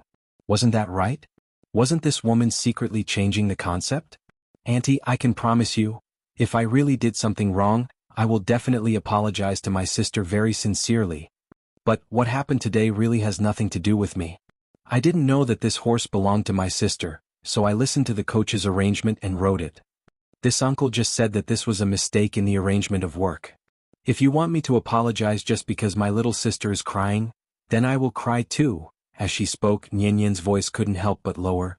It was obvious that the woman's rude request had ruined her good mood, to the extent that she had become somewhat listless. Yin, let's go. After Yin's voice fell, without waiting for the woman to react, Shi directly held Yin's hand and turned to walk to the lounge. Shi's patience had reached its limit. Since Yin had said what he wanted to say, he didn't need to add anything else.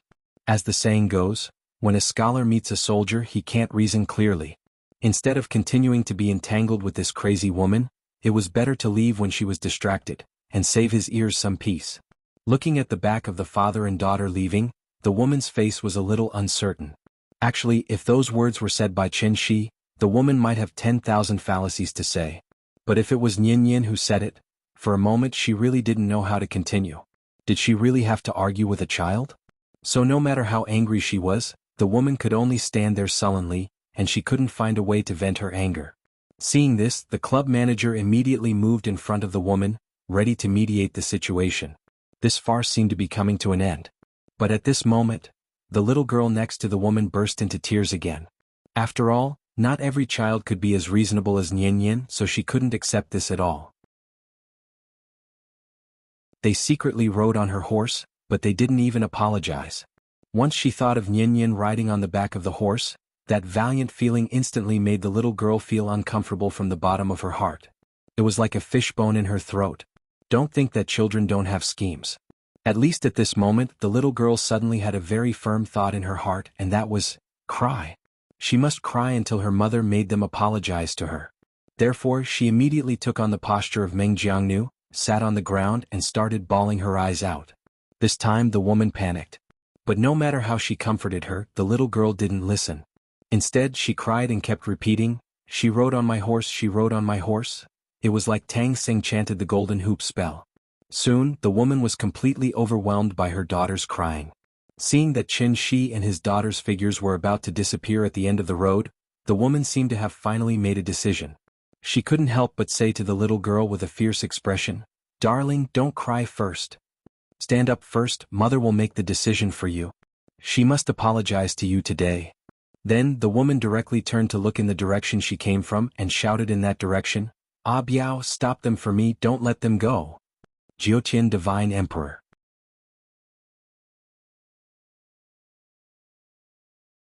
Chapter 542.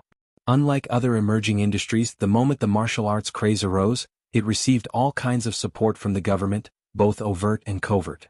In just 2 short years, the martial arts club relied on the most basic functions of strengthening the body and retaining beauty to successfully replace the fitness industry.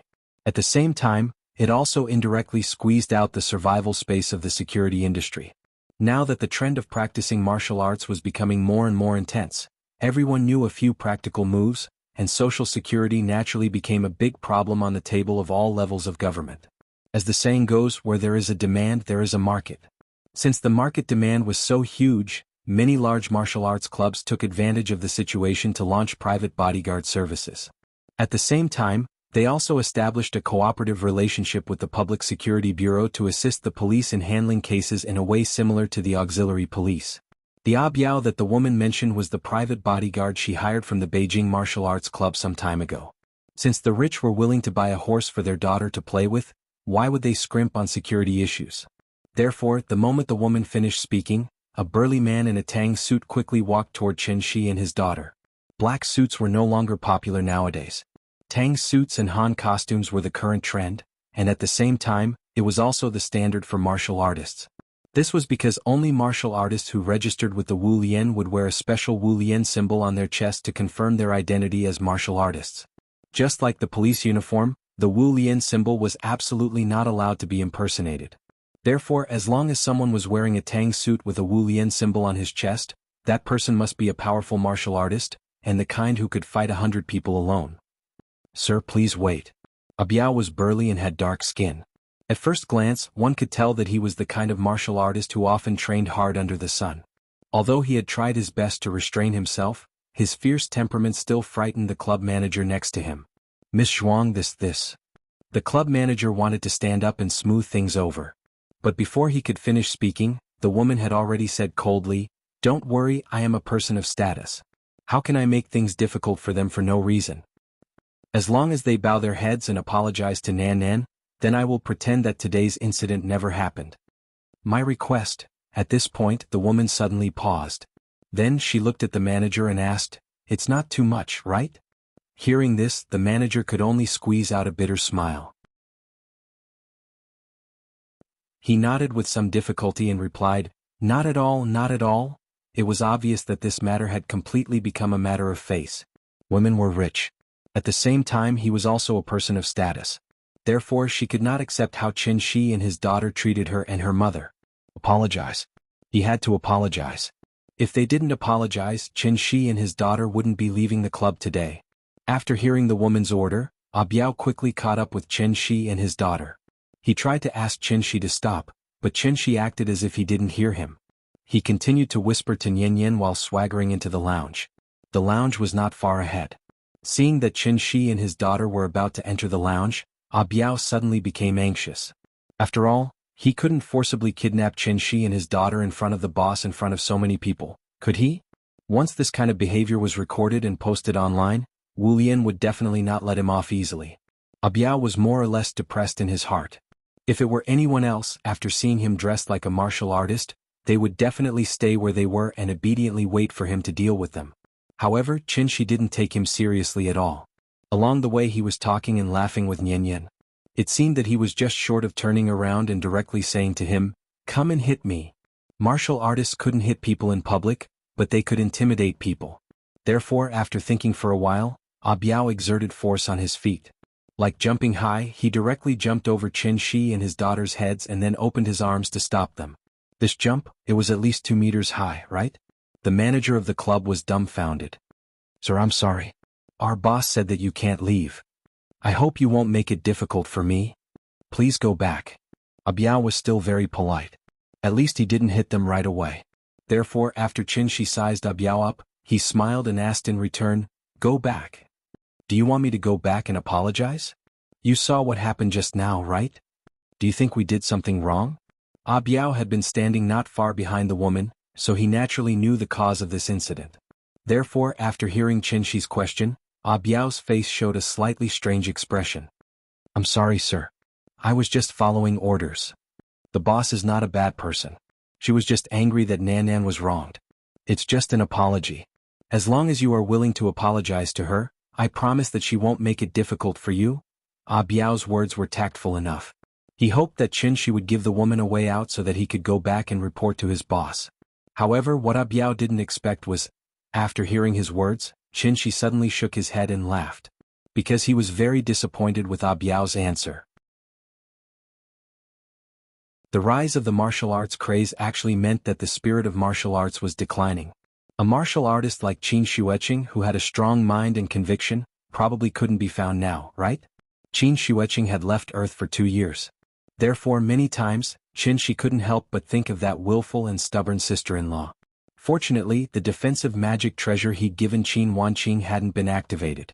This meant that Qin Wanqing hadn't encountered any life-threatening danger for now, and this caused Qin Shi to feel much more at ease. Because of Abiao, Qin Shi suddenly thought of Qin Shueqing. However, very soon, this thought was completely thrown to the back of his mind. "I'm sorry I can't do it. Please don't make it difficult for me," Qin Shi said to Abiao with a serious face. After that he walked past Abiao with Nian. "Sir, please wait." Seeing that Qin Shi was still going to leave, Abiao directly stretched out his arm to block his way. "Please make way."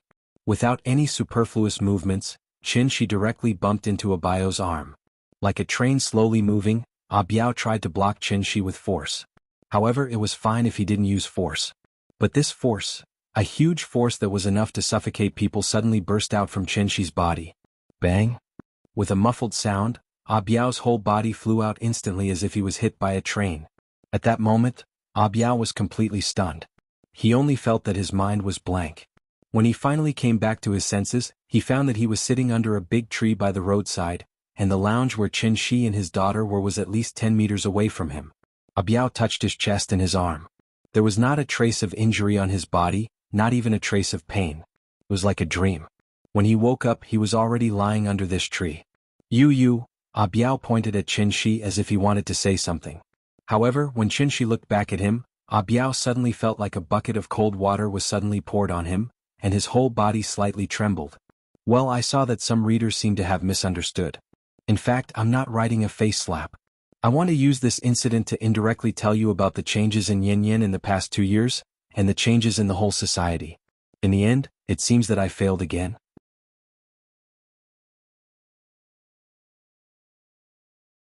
Chapter 543. With a flash of inspiration in his mind, Abiao seemed to have suddenly thought of something. He couldn't help but widen his eyes slightly. He looked at Qin Shi in horror and asked, You are a necromancer?" It was no wonder that Abiao was so shocked. As an ancient inheritance passed down from ancient times, the necromancer inheritance was much more mysterious than the martial arts inheritance that rose later. Judging from the current situation in Wuxia, although the martial arts craze was fierce and had forcibly opened up a new era of martial arts practice, there were only a few strong people who could really practice transforming strength and even practice to the gang state. The reason was not that there was no martial arts genius among the 1.3 billion people in Wuxia, but it was because of the inherent flaw of the martial arts inheritance. After all, martial arts was only the product of the necromancer inheritance's decline. It could not be compared with the inheritance of the necromancer.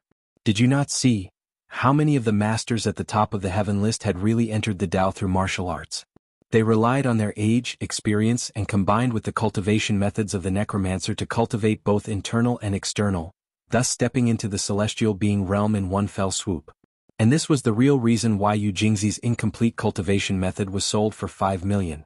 It had been more than 4 years since the Wu Lian officially implemented the first 5-year plan. Seeing that the martial arts craze was getting more and more intense, the necromancer inheritance had not caused much of a stir. Was there no one left in the necromancer inheritance? Obviously not. Therefore, it was necessary to mention the classic slogan that Wang Chuanju shouted at an internal meeting. That was, grasp the sequence of the times, subvert and create the future. With the momentum of a thunderbolt, they forcefully incorporated all the necromancer inheritances in Wuxia, and then secretly promoted the rise of the martial arts craze. When the ordinary people gradually accepted the existence of the martial arts, which was far beyond ordinary people, the first 5-year plan would be considered to have been successfully achieved. This plan was also called the Tinder Plan by the Wulian. Yu Jingzi had always thought that the Wulian was suppressing the cultivation inheritance, so he took the risk of preaching under Tiananmen Square so he would not understand how narrow-minded he was. In fact, as a State Department, how could the Wulian make any decisions that would harm the country's interests? Grasp the sequence of the times, subvert and create the future. Did they really think that this was just a slogan? Revolution does not have to be initiated by the masses. It can also be carried out by the masses led by the state. Since the country wanted to take the lead in starting a revolution, problems would follow. Whose life were they going to overthrow? The answer was obvious. That was, the revolution is the fate of the whole world. It had to be said that Wu Lian was very ambitious. Even if the first 5-year plan had not been completed, the second 5-year plan was already in its infancy. The main goal of the second 5-year plan was to select the most talented martial artists and grant them the corresponding necromancer inheritance to ensure that these people would obey the Wu Lian in the future. In the past, a martial artist's actual combat ability would not be inferior to a necromancer of the same level. They might even be able to crush a necromancer of the same level. But one had to know that things were different now. The heaven and earth spirit chi began to recover, which meant that the cultivation speed of the necromancer lineage began to increase by leaps and bounds. Although martial artists also benefited a lot from this, they still could not compare to necromancers who could draw chi into their bodies. Therefore, under the deliberate guidance of the Wu Lian, a complete and systematic promotion path from ordinary people to martial artists to necromancers appeared out of thin air. Biao also wanted to become a necromancer. However, he neither had enough merit to exchange for cultivation methods from the Wu Lian nor enough money to buy incomplete cultivation methods from the dark web. Therefore, becoming a disciple of a certain necromancer by chance became the most feasible method. Here was something to mention. The Wu Lian did not restrict necromancers from accepting disciples. Therefore, while the martial arts club was developing rapidly in society, the necromancer inheritance was also expanding in secret. However, because the necromancer lineage paid more attention to talent, those who were lucky enough to become a disciple of a necromancer were simply too rare. Over the years, Biao had gone deep into famous mountains and great rivers in an attempt to become a disciple of a certain immortal. Unfortunately, no sect was willing to take him in. Qin Shi had just shown a little of his skill, which not only sent him flying more than 10 meters away, but also did not hurt him at all. What was such a wonderful skill if not a necromancer's skill? Therefore, the moment Biao came to his senses, he jumped up from the ground like a carp. "Senior!" Biao shouted as he quickly caught up with Qin Shi and his daughter. Qin Shi did not pay attention to him. Seeing that Qin Shi and his daughter were about to enter the lounge, Biao was so excited that he bent his knees and knelt heavily on the ground in front of everyone present. "I am Tu Biao. I have long heard of the necromancer's elegant demeanor. It is my honor to meet you today. Please, the great era was coming." Therefore, like every martial artist who was depressed, Biao had the idea of becoming a disciple of Qin Shi the moment he confirmed his identity. However, what Biao did not expect was, before he could finish his words, Qin Shi directly sealed his mouth with her true essence, so that he could only lie on the ground in muffled whimpers. Nian noticed something strange behind her and was about to look back when Qin Shi suddenly reached out and put his arm around her shoulder. He lowered his head and asked with a smile, "Nian, did you feel wrong just now? Do you want Daddy to buy you a horse too? Then you can ride it whenever you want, and you don't have to worry about being kicked off the horse in the future." After hearing Qin Shi's words, the little fellow's eyes suddenly lit up. Therefore, she immediately ignored the movement behind her and excitedly hugged Qin Shi and said coquettishly, "Daddy is so nice. Then let's go. Daddy will take you to see the horse." Qin Shi pretended to leave. But after taking 2 steps, Nian seemed to have suddenly thought of something. She could not help but pull Qin Shi and ask hesitantly, "Daddy, is the horse very expensive?" "Why do you ask this?" "Because beef is very expensive." Looking at Nian's serious face, Qin Shi suddenly did not know whether to laugh or cry. Seeing this, the little fellow was a little confused, so she continued to say, "Daddy, if the horse is too expensive, let's not buy it? The coach said that the horse can only be ridden here, but it is so far away from home. We have to take a long ride every time we come here. Moreover, I definitely won't have time to come again after school starts. Buying a horse but can't ride it a few times, it feels so wasteful. After hearing Yin Yin's words, Qin Shi was suddenly shocked. Did this child know to save money for him? When did she become so sensible? Qin Shi did not care about money at all, so he always had an attitude of giving Yin Yin whatever she wanted. He did not expect that under these circumstances, Yin Yin did not develop the habit of spending money. Instead, she learned how to look at the value of things correctly. After all, the things in this world, there was no such thing as expensive or not, only value or not. The father and daughter discussed the value of the horse as they walked quickly into the lounge. At this time, Biao looked like he was finally untied. He could not help but have a complicated expression on his face. Then he slowly stood up from the ground. He stood motionless outside the lounge, completely ignoring the strange looks around him. After a full 5 minutes, the woman could not take it anymore and walked quickly in her high heels to Biao's side. Biao, what are you doing? I told you to stop them. Look at what you've done. You've completely disgraced me. Perhaps it was because she could not accept the fact that Biao knelt in front of Qin Shi. In a moment of anger, the woman could no longer maintain her usual elegance. So much so that she directly swore in front of everyone. As the boss, the woman obviously had the right to criticize her bodyguard. But what she did not expect was, after hearing her scolding, Biao changed his usual reserved image and said to her with a serious face, "Boss, this is the last time I'm calling you boss. In the past, because of my identity, there were some words that I could not say. Today's incident left a deep impression on me. I hope it can inspire you. What's right is right and what's wrong is wrong. You shouldn't only look at things from your own point of view. This is not good. It's really not good." Speaking of this, Biao suddenly looked at the woman deeply. "You're lucky this time, I'm also lucky. I don't think there will be a next time." After saying this, Biao did not care whether the woman could understand or not. After saluting her politely, Biao turned around and walked straight to the club's door. "You." The woman was stunned for a long time. After seeing that Biao had walked far away, she stomped her foot and could not help but curse, "Bastard. Just you wait. I'm not done with you."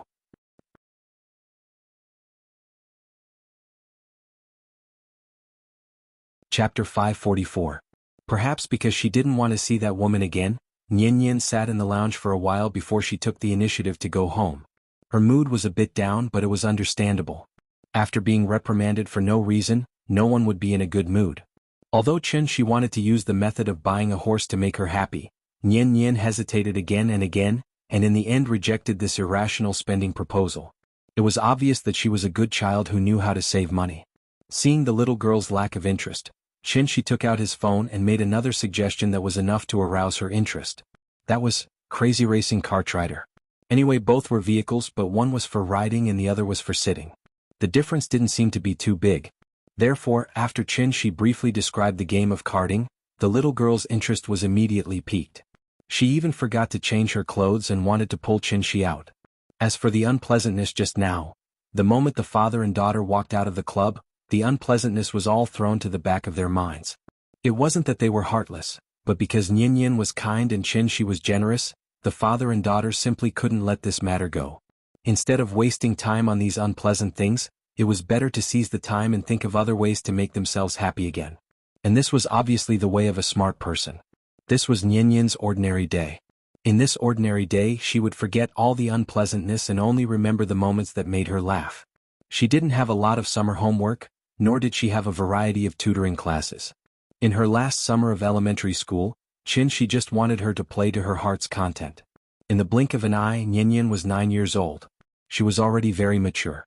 Speaking of which, Qin Shi now regretted letting Yin Yin skip grades. Because Yin Yin skipped 2 grades, her classmates were all 2 or 3 years older than her. In just one more year, these classmates who lived with her day and night could no longer be called children but teenagers. Since his classmates had already grown up into teenagers, how could the little guy who spent all day with them not be affected and continue to be young? After all, 11 or 12 years old was the main stage of puberty. Body shape and facial features had significant changes, and the appearance gradually began to resemble that of an adult. Therefore, as long as the child officially stepped into this stage, many parents would suddenly realize, how could in the blink of an eye, the child had already grown so big? Although it was a good thing for the child to grow up. But for the parents, it seemed that it was better for the child to never grow up. Because once the child grew up, the child may no longer be so affectionate to their parents, nor would they be as obedient as before. They had their own thoughts and learned to be rebellious and strong. Among them, the more extreme ones completely ignored family ties and turned to regard love as an existence more important than their own lives. As a result, the question of, if your mother and I fell into the water at the same time, who would you save first, could actually become the so-called new era's problem. It was really sad and laughable. To be honest, as Nian grew older and older, Qinshi couldn't help but worry about personal gains and losses. He didn't want to interfere too much with Nian's life, but he was also worried that too much indulgence might lead the child astray. What's more, cultivation and raising children were different. One only needed to work hard to become an immortal. If raising children relied on hard work, the result might be counterproductive. For example, the Peking University matricide case that caused a sensation in the country some time ago. Just thinking about it made one's scalp tingle. Of course, only the parties involved knew who was right and who was wrong. Qinshi couldn't care about others, so he could only do his best to create a complete and happy childhood for Nian before she grew up. Perhaps many years later, she would suddenly realize how precious these memories were. Because of the continuous recovery of the spirit energy of heaven and earth, the wheel of history quietly took a sharp turn in these seemingly ordinary days. On the surface, everything seemed calm, but in private, undercurrents were already surging. Earth was ushering in an unknown great change, but Qinshi was still obsessed with his great cause of raising children all day long. Unknowingly, more than 2 months of summer vacation had ended just like that. Nian ushered in her 6th grade life, which also meant that his sister-in-law had left Earth for more than 2 months. Perhaps it was because Qin Shueqing had never left Earth so many times, Qinshi couldn't help but think of this willful and stubborn sister-in-law. A little rookie whose cultivation was only at the golden core stage actually dared to go to the Supreme Palace enclosure alone to cause trouble. It would be a lie to say that Qinshi wasn't worried at all.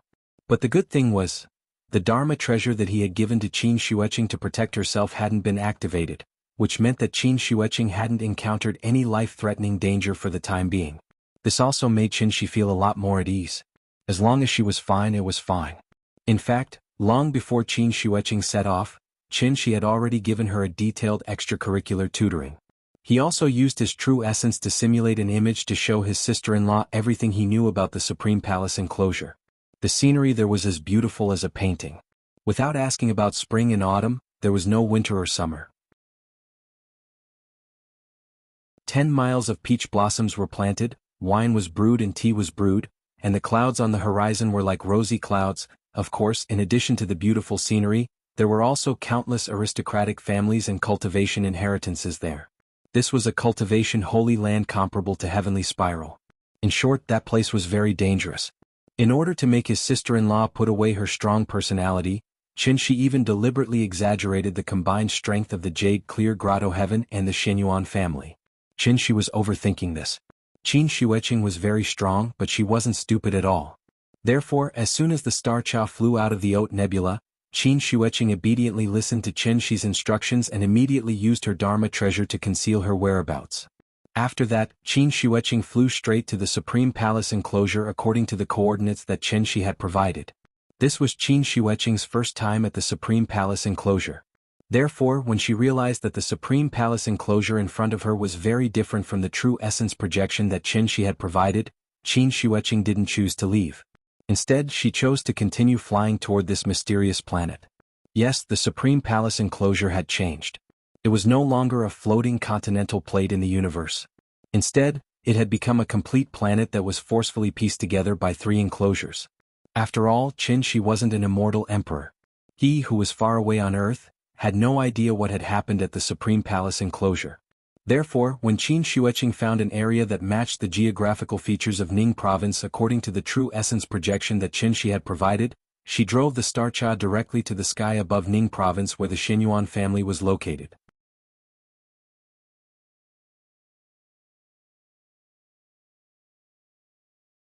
Chapter 545.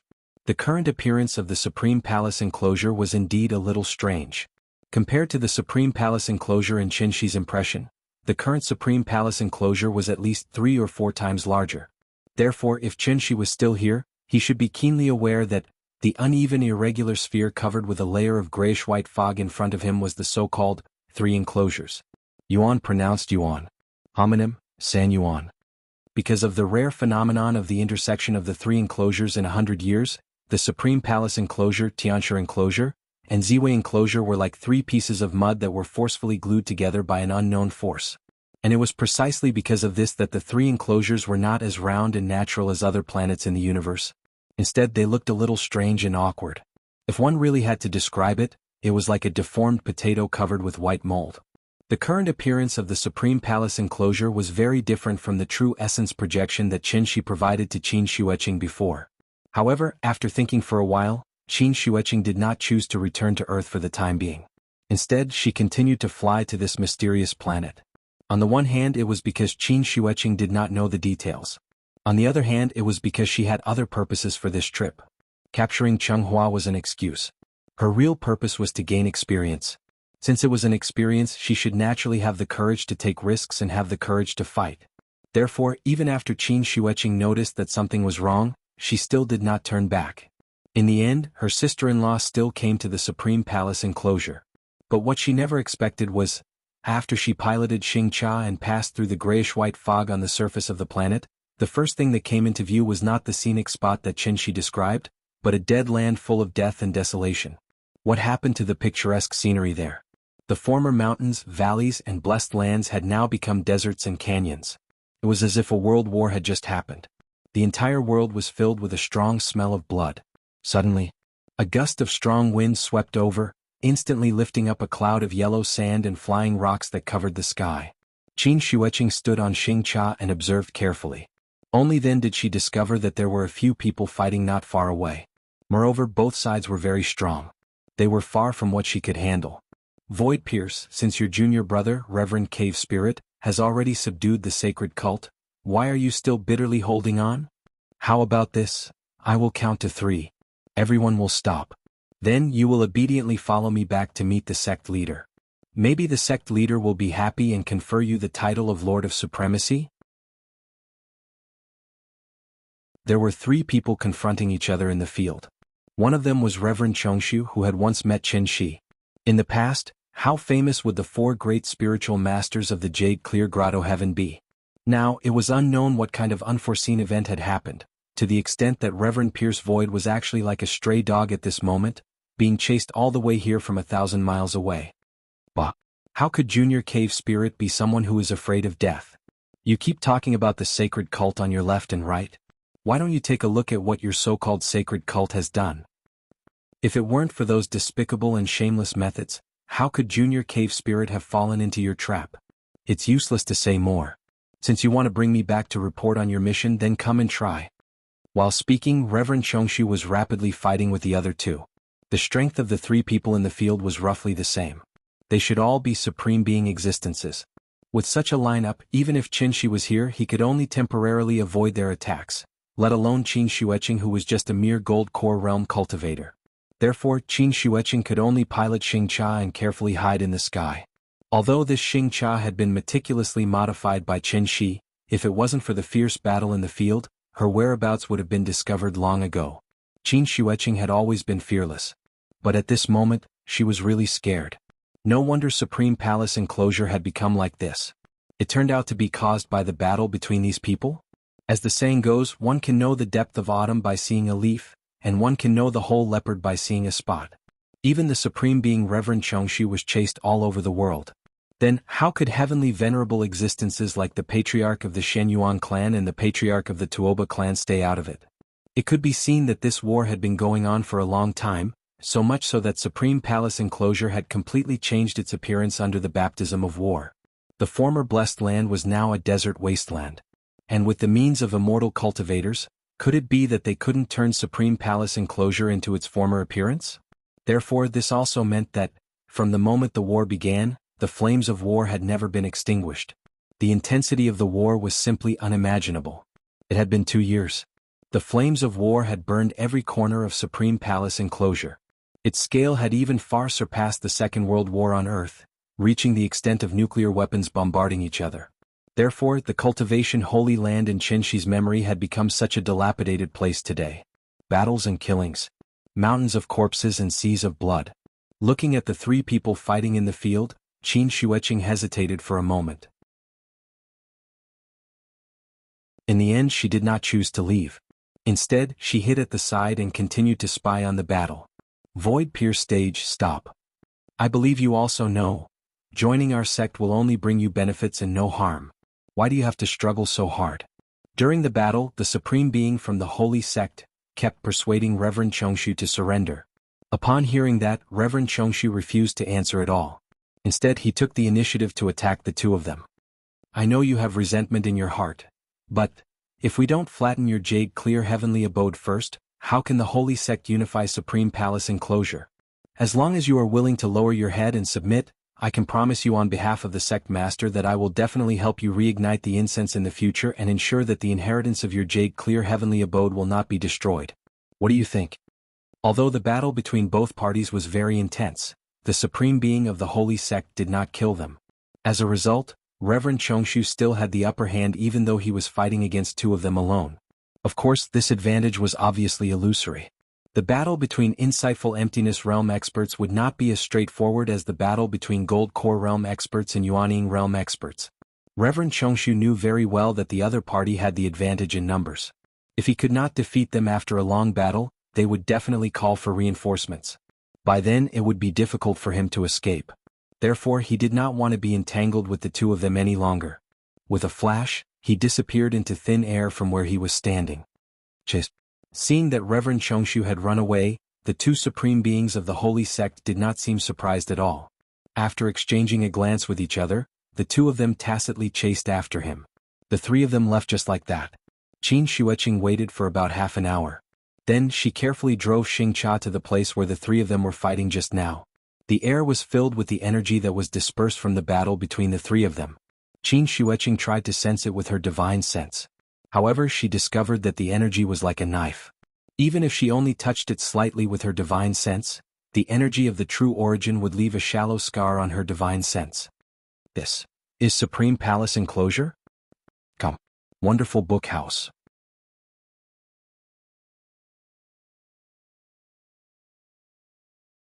Chapter 546. After witnessing a battle between supreme martial artists with her own eyes, Qin Wanqing immediately became much more cautious. She did not lie to her. The danger of the Supreme Palace enclosure was far beyond her imagination. But even so, Qin Shuiqing did not have the slightest intention of retreating. Instead, she felt an inexplicable sense of excitement. At that moment, she was like a university student who had just entered society. She was anxious and excited, determined to realize her life's dream in this unknown land. Martial arts and cultivation. These were the ultimate goals that Qin Shuiqing pursued in her life. If other people encountered such a terrifying scene, they would probably be so scared that their limbs would go numb and they would be at a loss of what to do. But Qin Shuiqing was different. This battle between supreme martial artists, which was rarely seen in 100 years, did not scare her. Instead, it made her yearn for the strength displayed by the three of them. She yearned for the ultimate realm that could overlook all living things. If it were not for Qin she might never know what kind of existence above the divinity stage was. And it was also because of Qin Shi's appearance that a door to a new world opened for her. The so-called divinity stage, in the eyes of supreme martial artists, what was the difference between them and ants? Qin Shuiqing was not willing to be an ant for the rest of her life. So she ignored Qin Shi's persuasion and came to the Supreme Palace enclosure alone. In fact, to Qin Shuiqing, the Supreme Palace enclosure was actually a good place where danger and opportunity coexisted. Just like Heavenly Spiral where Qin Shi used to be. Although Qin Shi had experienced many difficulties and dangers in Heavenly Spiral and was almost at the gates of hell. But it was undeniable that Qin Shi had also obtained an opportunity that ordinary people could not imagine. What Qin Shuiqing wanted now was this kind of opportunity. The air was filled with violent true essence. Qin Shuiqing quietly drove Xingcha to the center of the battlefield, trying to gain some insights from the battle traces left behind by the three. Unfortunately, her cultivation was too low, so she couldn't get any useful combat experience from it. Therefore, Qin Shuiqing stayed here for about 2 hours before reluctantly leaving on Xingcha. The urgent matter at hand was to find out the exact situation of the Supreme Palace enclosure so that he could plan his next move. Thus, Qin Shuiqing continuously circled in the air and spent an entire month observing the movements on the ground. It was during this time that Qin Xueqing discovered a very strange phenomenon. The boundary of the Supreme Palace enclosure was filled with a strange grayish-white fog. Once she steered Xingcha into it, the gray fog would instantly cover her vision. Even her spiritual sense would not be able to sense the things around her.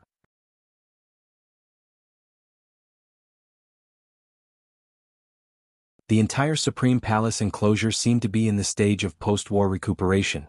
Although her eyes were full of ruins after the war, there were no more rumbling explosions between heaven and earth. There were only large areas of ruins and a kind of indescribable silence. For example, the residents of the small village she just passed by were all cultivators, but the highest cultivation level among them should be around the foundation establishment stage. Because of the war, more than half of the buildings in the village unfortunately collapsed. What was slightly strange was that the villagers who were lucky enough to survive didn't immediately start the post-war reconstruction work. Instead, they all gathered in an open space in the center of the village.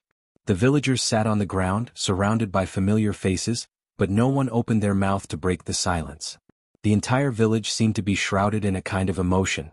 The name of this emotion was despair. Qin Xueqing didn't rashly approach the village, because this kind of small place was sparsely populated, and the neighbors knew each other. It was obviously impossible for an outsider like her to smoothly blend in. Therefore, when she came to a gathering place with more people, Qin Xueqing carefully piloted Xingcha and descended from the sky. This was also the first time she set foot on the ground. As the saying goes, heroes emerge in troubled times. Now that the Supreme Palace enclosure was in the midst of a war, wasn't it a great opportunity for her to show her skills? Therefore, Qin Xueqing changed into a set of clothes that she stole from somewhere, and followed the continuous flow of people directly into this slightly dilapidated city. Didn't Cheng Hua and Yi Ji come from the three great aristocratic families? Presumably, she should be able to inquire about the two of them here, right? Qin Wanqing couldn't help but be optimistic. Come. Wonderful book house. Come.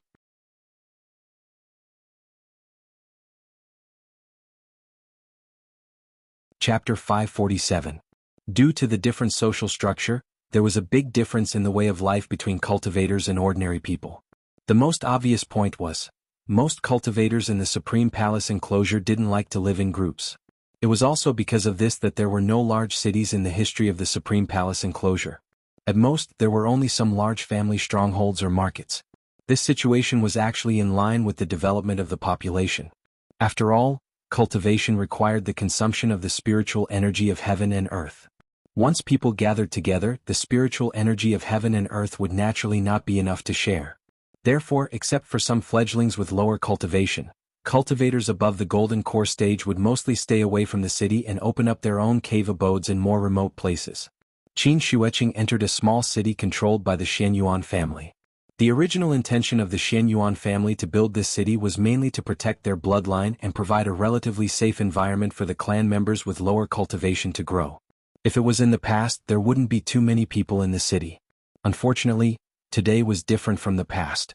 As the three enclosures converged, the saint from the Z-Way enclosure suddenly appeared from the gray fog and attacked the Jade Clear Grotto heaven. An unprecedented large-scale war began.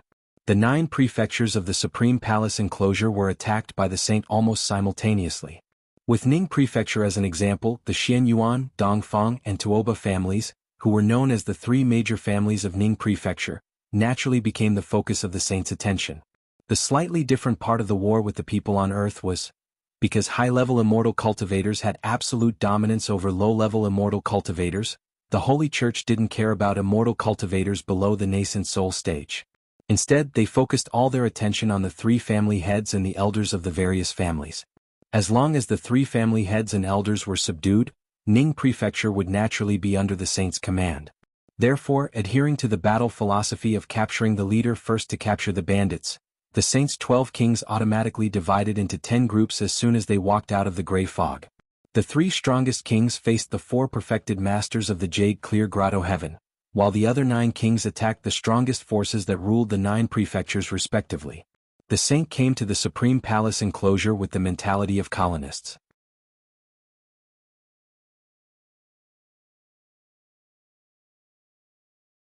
The battle that Qin Xueqing saw when she first came to the Supreme Palace enclosure was the Saint sect's follow-up operation to capture the 4 spiritual masters. The overall situation was set. Although there were still sporadic resistance forces in the 9 states, they couldn't stop the Saint Sect's plan to unify the Supreme Palace enclosure. Qin Xueqing came to the Supreme Palace enclosure under such circumstances. After disguising herself, Qin Xueqing hid in the city. She had spent a great deal of effort to gather this information without attracting anyone's attention. Now that the world was too chaotic, one might suddenly be affected by the flames of war if one stayed in the wilderness to cultivate, so many immortal cultivators came to the city to take refuge. These people didn't have high cultivation, but they were very well informed. While chatting with these people, Qin Xueqing found out another very important piece of information. That was, Cheng Hua and Yi Ji went to the Great Illusionary Land and hadn't returned yet. It had been 2 years. According to past experience, the convergence of the 3 enclosures generally only lasted for a month. Once the thick fog dissipated and the 3 enclosures separated, the Great Illusionary Land would be completely closed. Even if someone wanted to stay inside, they would be forcibly expelled at this time. Of course, these secrets weren't known to the public before. It was because of the arrival of the Saint Sect that these secrets were made public. Jade Clear Grotto Heaven needed to be mentioned here. The reason why the 4 spiritual masters treated the 12 kings as allies was that the 3 enclosures couldn't be connected at all. It had been mentioned before. Once the 3 enclosures converged, the fluctuation of spirit energy would become abnormally intense, and the fog formed by spirit energy would gradually cover the entire sky. Qin Xueqing had personally experienced the strangeness of the fog before. So no matter how high one's cultivation was, it was absolutely impossible to pass through the fog to go to the Purple Myrtle enclosure and the Heavenly Market enclosure. Yi Ji's previous instigation of Cheng Hua to escape to the Heavenly Market enclosure was actually just a joke. Didn't you see, since ancient times, apart from the Saint Sect, who else could freely travel between the 2 realms? The 4 spiritual masters mistakenly thought that the 12 kings came to the Supreme Palace enclosure in the form of avatars, so they held a big banquet in the Jade Clear Grotto Heaven to entertain these friends, who came from afar. It had to be said. The way the 4 spiritual masters entertained the 12 kings was really like the way the Native Americans first met the European colonists. Note, this might be a bit tiring to read because I'm also tired of writing. But these contents can't be skipped, so I can only try to reduce the length as much as possible. The reason why I suddenly mention this.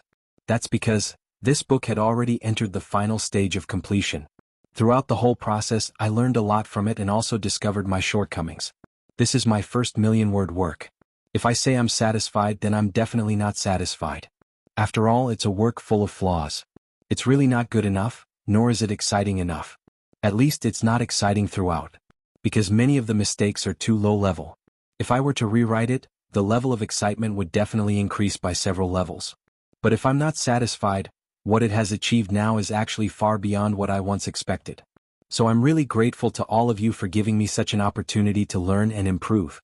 I won't say much nonsense. Because this is a VIP chapter, you have to pay for it. I'm writing it here so that the pirated readers can also read it. Maybe one day they will also become genuine readers and support me. 200 words for 1 center. This paragraph has a total of 500 words. I'm taking advantage of your 2 cents. I hope you won't criticize me too harshly.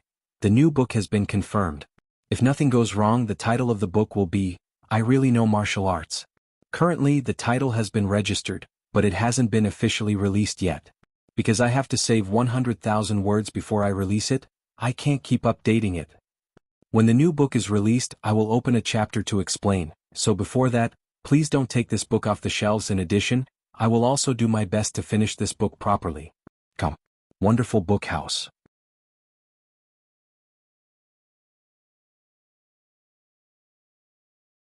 Chapter 548. The arrival of the Holy Church had also indirectly caused the secret of the Great Illusionary Land to be deliberately publicized by some people. From this, Qin Xueqing finally understood why Cheng Hua and Yi Ji had not returned to Earth.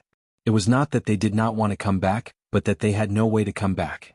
Thinking back, when the secret of the Great Illusionary Land had just been leaked, many people rushed to the Great Illusionary Land with the mentality of giving it a try. Everyone wanted to obtain opportunities and adventures from it, so they did not care about the quota limit. In short, whether the rumors were true or false, they had to try it first. There was no chance before, but now that the opportunity was in front of them, who could resist the temptation? The result was naturally overjoyed. The limit of 3,000 places seemed to have been lifted, so whether it was Jindan or Yuaning, as long as they dared to go, they would definitely be able to enter the Great Illusionary Land smoothly. The sudden surprise also caused the people to lose their rationality.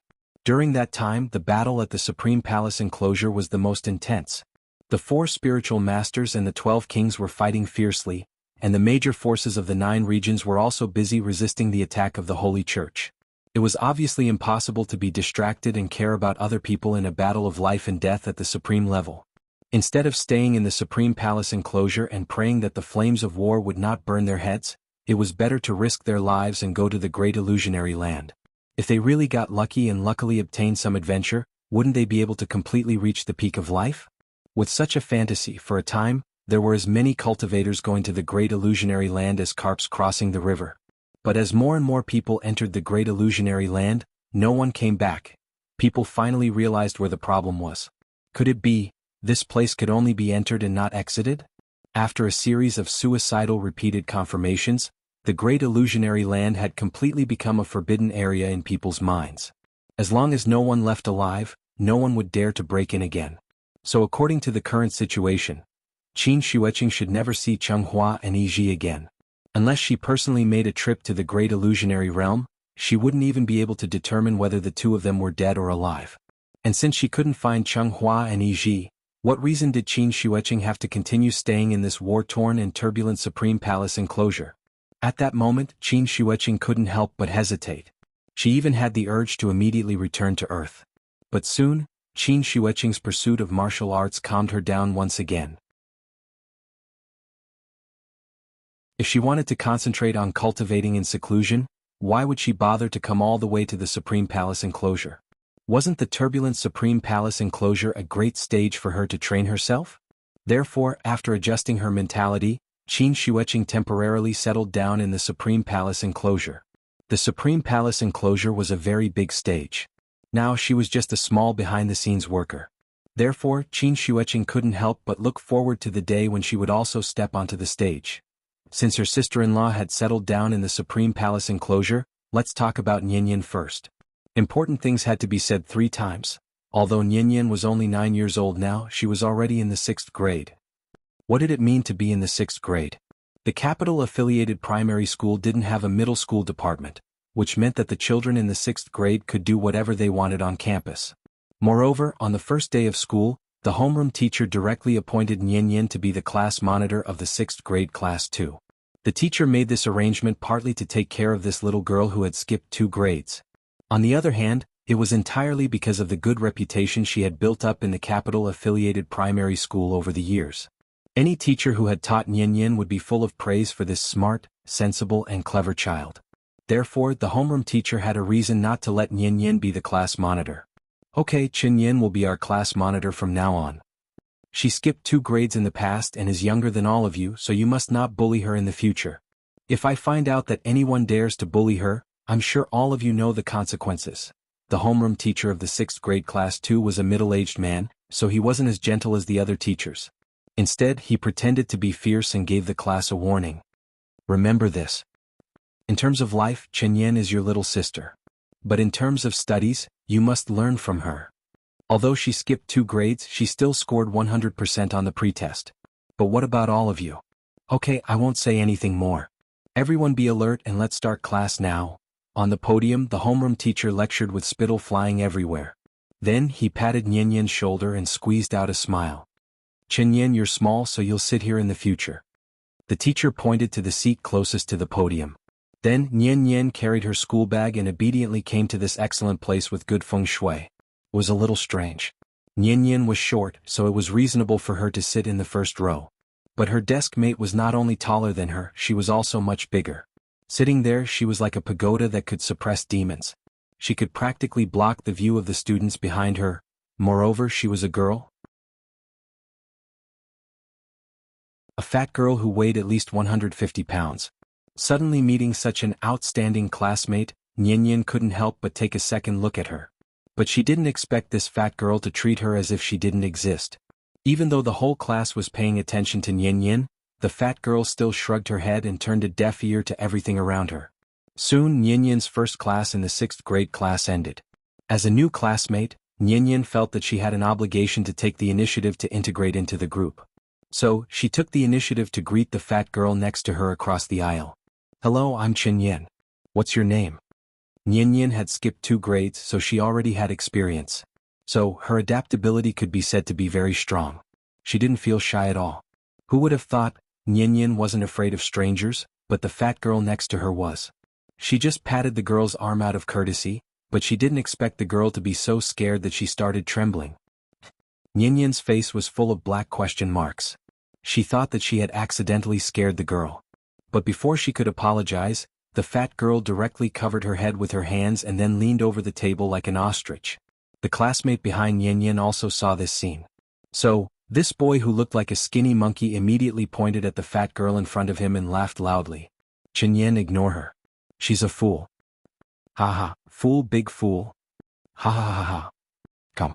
Wonderful book house."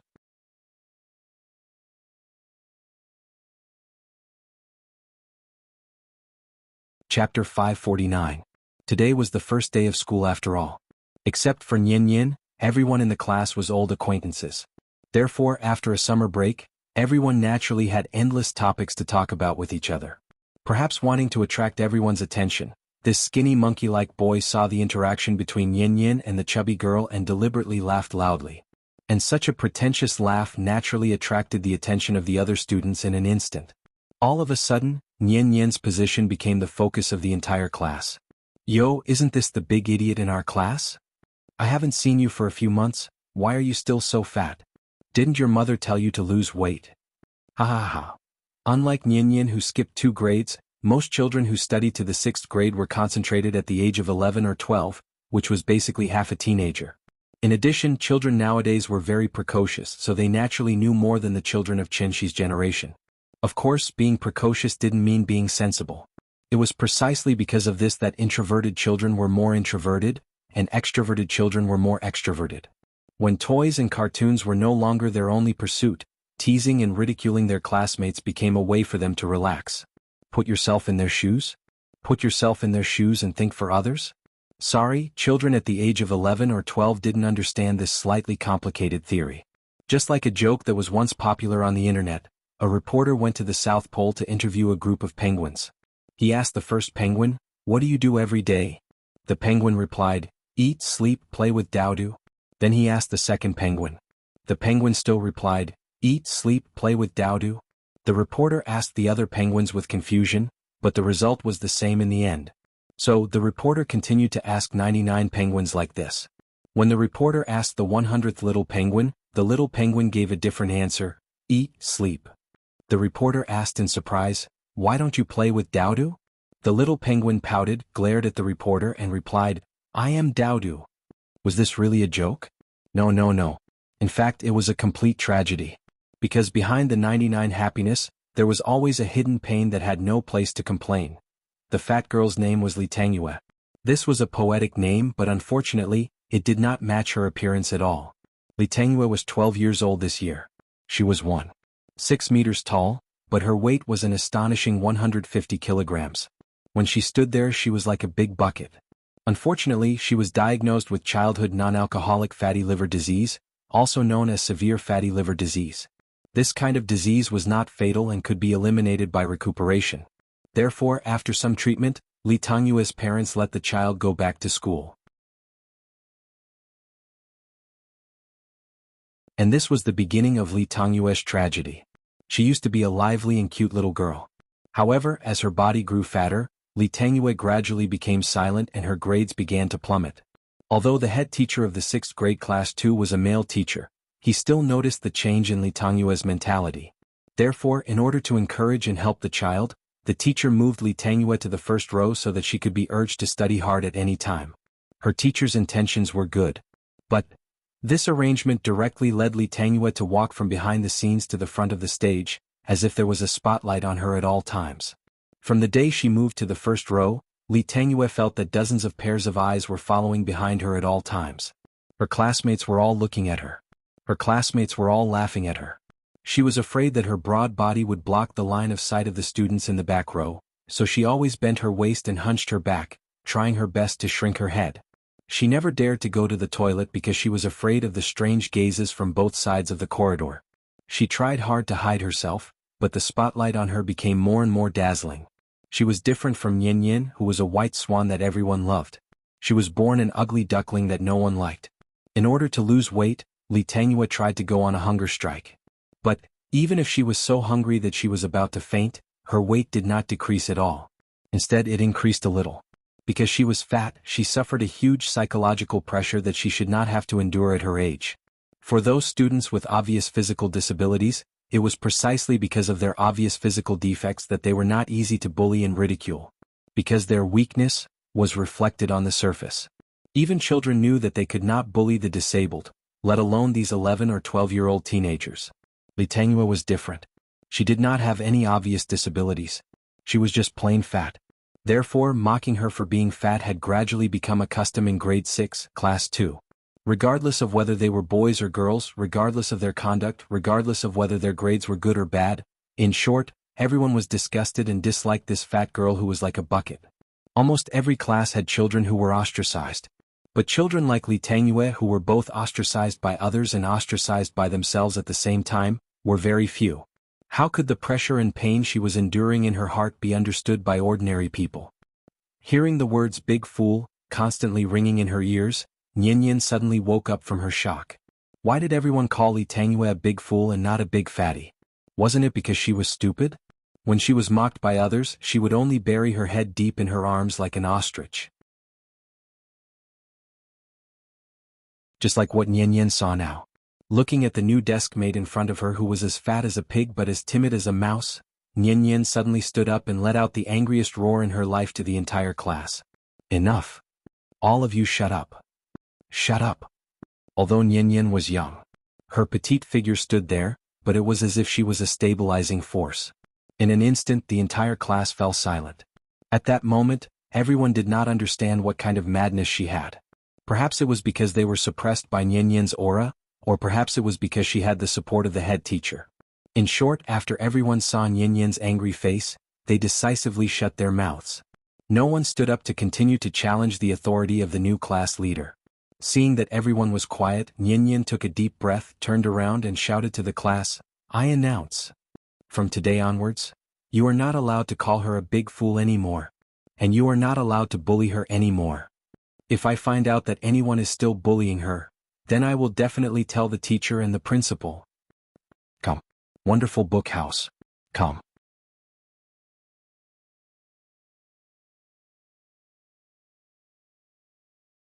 Chapter 550. Her announcement shocked the entire class. Everyone seemed to be unable to understand the reason behind Yin Yin's anger, but after seeing her serious expression, no one dared to stand up and oppose her. Skinny Monkey was sitting behind Yin Yin. He opened his mouth to speak, but in the end, he swallowed the ridicule that was about to come out. After all, a 6th grader was not young anymore. Everyone had their own thoughts.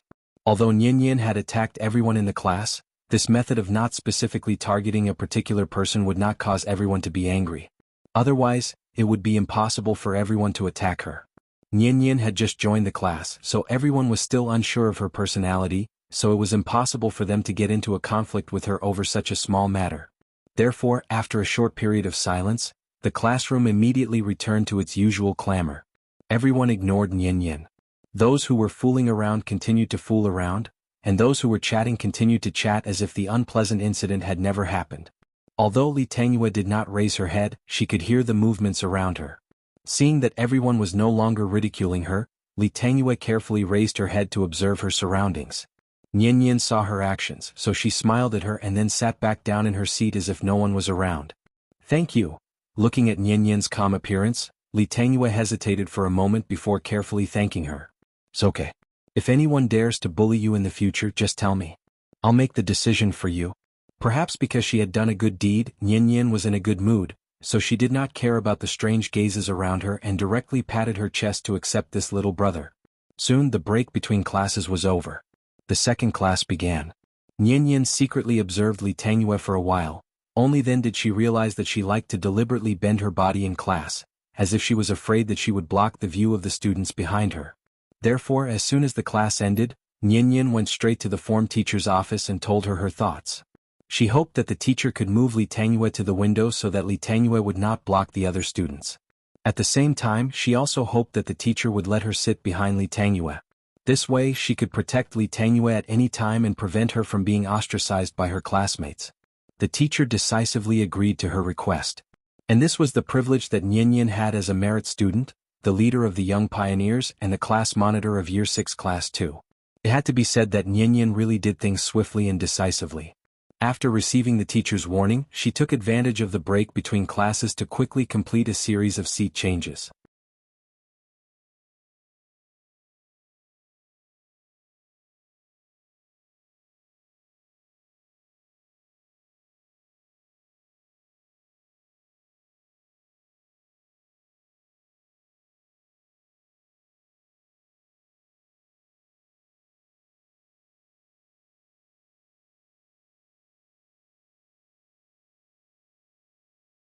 Chapter 552. In this crisp autumn September, we welcome the autumn sunshine and the season of harvest, welcoming the cheerful and exciting school sports meet. Early in the morning, all the teachers and students of the school came to the sports field. Under the guidance of the teachers, some of the students arranged the venue, some of them tidied up their clothes, and some of them set up the sports equipment. Everyone was extremely busy, causing the originally quiet sports field to suddenly become lively. As the principal announced the start of the sports meet, the capital-affiliated primary school also officially ushered in the new autumn sports meet. Oh look! The moment the passionate athletes' marching song sounded, one class after another lined up neatly and strode toward the rostrum. They were all wearing bright clothes with smiles on their faces. They were full of vitality as they strode with their heads held high.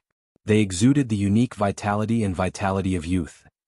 On this day, October 15th, the National Day holiday had just ended. A few days after the children returned to school, the school officially announced the date of the autumn sports meet. Was there going to be a sports meet again? For the children, the sports meet was as important as Children's Day. This also meant that the children who had just finished the National Day holiday could play freely for 3 days. How could the children not be excited? As a famous key primary school in the country, once the autumn sports meet was held, the TV station would immediately send reporters to interview the students. At the same time, the district leaders would also lead a team to participate in the opening ceremony of the sports meet. Although the reporters and district leaders only showed their faces and left, to the students of the school, being able to show their faces on TV was obviously a very glorious and important matter. So, how could they show their faces in front of the leaders? The simplest way was to be the host of the opening ceremony of the sports meet. In addition to taking on the role of announcing the opening ceremony, the host also had to stand on the rostrum and make a declaration of sportsmanship. Therefore, the popularity of this position was even higher than that of the captain of the young pioneers. Nian was now the big sister of the 6th grade. Previously, due to her lack of qualifications, she had not been able to take on such a good job. Now that she finally had enough experience, the moment she took on this beautiful task, Nian wrote a 1,500-word opening speech. Then, she read it in a cadence in front of all the teachers and students. She was not afraid at all. Because she knew, her father would definitely be on time in front of the TV and watch her shine on stage. I declare. This year's autumn sports meet of the capital-affiliated primary school now. Let's begin. Following Nian's command, the field suddenly burst into an earth-shattering cheer. Seeing all the teachers and students in the school fall into a state of almost fanatical excitement, Nian couldn't help but have a sweet smile on her face. She really liked this kind of lively feeling. Unfortunately, the announcer and host didn't have to participate in the competition, so she couldn't show off her skills on the stage. Although it was just a small primary school sports meet, under the arrangement of the teachers, this year's autumn sports meet was held decently. Regardless of whether it was the field competition, track competition, or fun competition, other than the more competitive individual events, the teachers did not forget to arrange a series of group competitions. This not only emphasized the sportsmanship of friendship first and competition second, but also allowed the children to understand what true unity was. The competition was in full swing. The first day was the track competition, the second day was the field competition, and the third day was the group competition. Although the group tug-of-war held at the end successfully pushed the atmosphere of the sports meet to the peak, this also meant that this year's autumn sports meet was about to come to a successful end.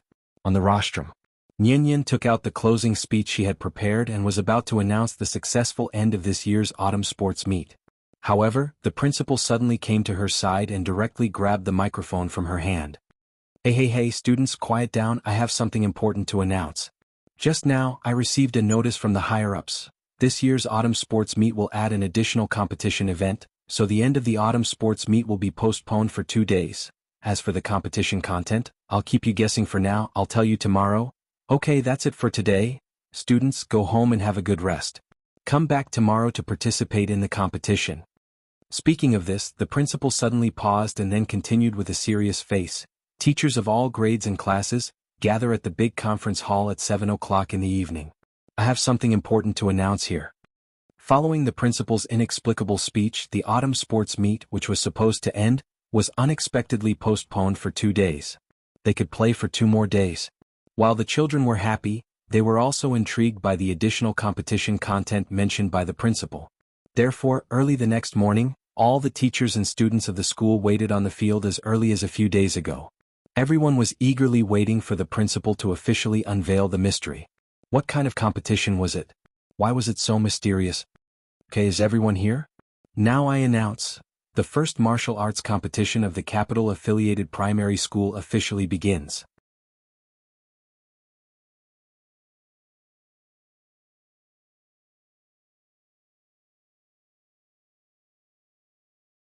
Chapter 553. Because it was the first time the school held a martial arts competition, the principal held an emergency discussion yesterday. The topic of the discussion was naturally the slightly different martial arts competition today. Since the school had no relevant experience in undertaking it, they would have to find their way to do it.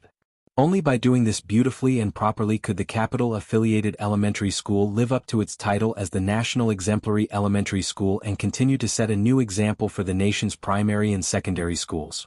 There was no other way.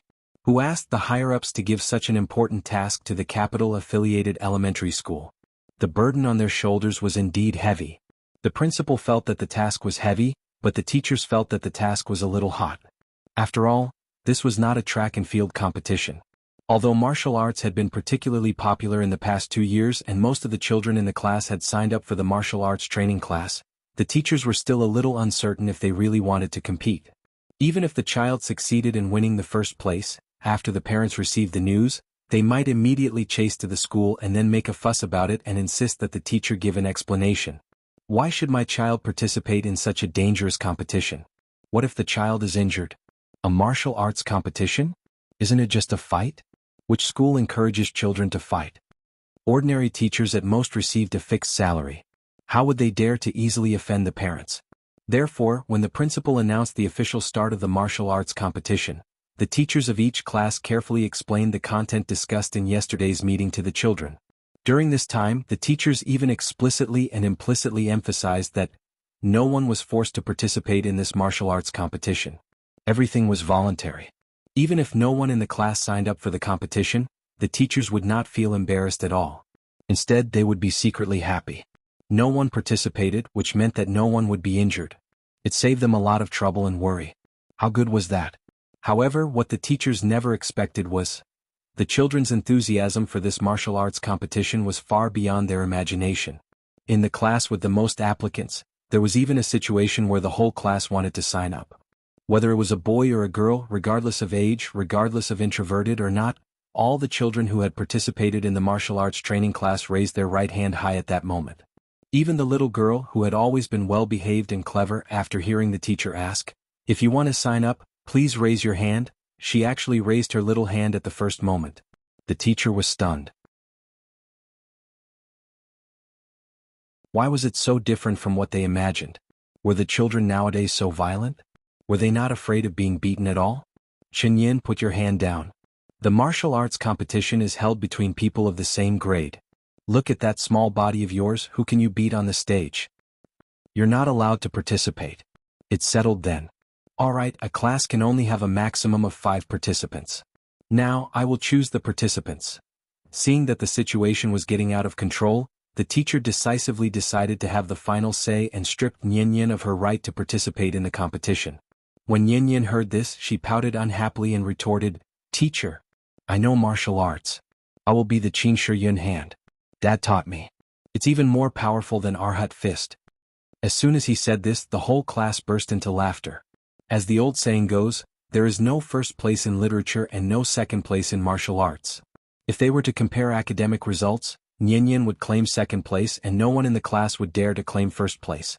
However, if it was a martial arts competition, the entire class would not accept her as the class monitor. Nian was only 9 years old. Everyone in the class was 2 or 3 years older than her, but they couldn't outdo her in terms of academics, and they couldn't even beat her in fights? Who would be able to take this lying down? No one took Nian seriously, and this made her very angry. However, just as Nian was about to continue speaking and fight for herself, a discordant voice suddenly sounded from the back of the classroom. "Teacher, why don't we let Li Tangyue participate? Look at her body. If she stood on the stage, she would be able to kill someone just by sitting down, right?" Ha ha! As soon as these humiliating words came out, the entire class burst into laughter. The teacher was stunned for a moment and did not reprimand her immediately. Instead, she subconsciously thought about the possibility. That's right. Didn't children fight to see who had the bigger body? Li Tangyue's body was indeed quite intimidating. If it were other mischievous children with Li Tangyue's body type, the teacher would definitely send them to the competition without hesitation. However, with Li Tangyue's introverted and almost depressed personality, sending her to the martial arts competition was equivalent to sending her to the execution ground. Therefore, the child who made this suggestion had ulterior motives. She clearly wanted to see Li Tangyue make a fool of herself. Thinking of this, the teacher finally came back to her senses, so she deliberately pretended to be angry and scolded sternly. "Who said this? Stand up for me." The teacher originally just said it casually and wanted to intimidate the children in the class. Who would have thought, as soon as she finished speaking, a tall girl directly stood up and said proudly, "Teacher, I said it." Zhao Yu? The teacher still had a deep impression of this girl who looked quite likable. Zhao Yu started school late and was now 12 years old. In addition, girls developed early, so she was already a little lotus flower that showed its sharp edges. It was very obvious that she was different from the other girls in the class. When the others were still girls, Zhao Yu was the first to transform into a young girl. As a rebellious girl who started putting on makeup in elementary school, Zhao Yu naturally did not like ugly fat women like Li Tangyue. Therefore, Zhao Yu used to tease Li Tangyue a lot. It was not until Nian joined grade 6 class 2 and stood up for Li Tangyue that Zhao Yu chose to give up for a period of time. Sometimes, the hatred between girls came so easily. Nian never provoked anyone. However, her performance, her grades, her looks, and her behavior, it was very easy to attract hatred. Zhao Yu hated Li Tangyue to begin with, but now Qinyan had suddenly appeared. This was great. The hatred in Zhao Yu's heart naturally doubled. Double kill. "Teacher, I want to sign up. Because I have already obtained the warrior certification and am now a stage 1 warrior." Just like Taekwondo in the process of promoting the martial arts trend, the Wu Lian did not forget to come up with a set of very scientific martial arts evaluation criteria. Among them, stages 1, 2, and 3 were beginner warriors, stages 4, 5, and 6 were intermediate warriors, and stages 7, 8, and 9 were advanced warriors. Although stage 1 was just the beginning, it was enough to scare many people. After all, Zhao Yu was only a 12-year-old girl. The strength of a stage 1 warrior was enough for her to beat the entire grade. "Oh, you have a warrior rank? Okay, then I'll count you in." After hearing Zhao Yu's self-report, the teacher was suddenly happy and seemed to have forgotten to pursue the matter. It couldn't be helped, who asked this Zhao Yu's background to be not simple.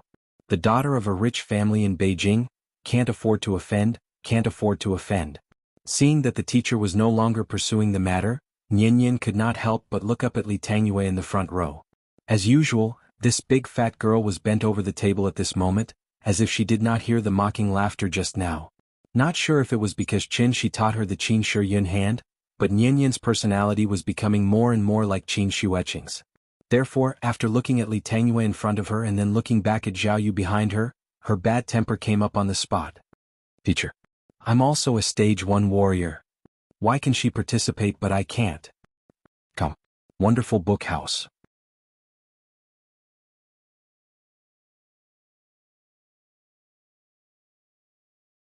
Chapter 554.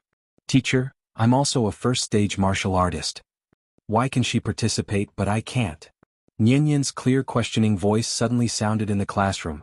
The teacher's face slightly changed on the spot. This child, how could she be so disobedient? The reason why the teacher didn't allow Nian Yin to participate in the martial arts tournament was out of good intentions. He didn't think that this little girl would act like she ate the wrong medicine today, insisting on standing up to make him unable to back down. I'll say it again, this martial arts tournament is held between the same grade. You're already in the 6th grade, so your opponents are at least 2 or 3 years older than you. Are you sure you want to participate? The teacher's face was a bit ugly.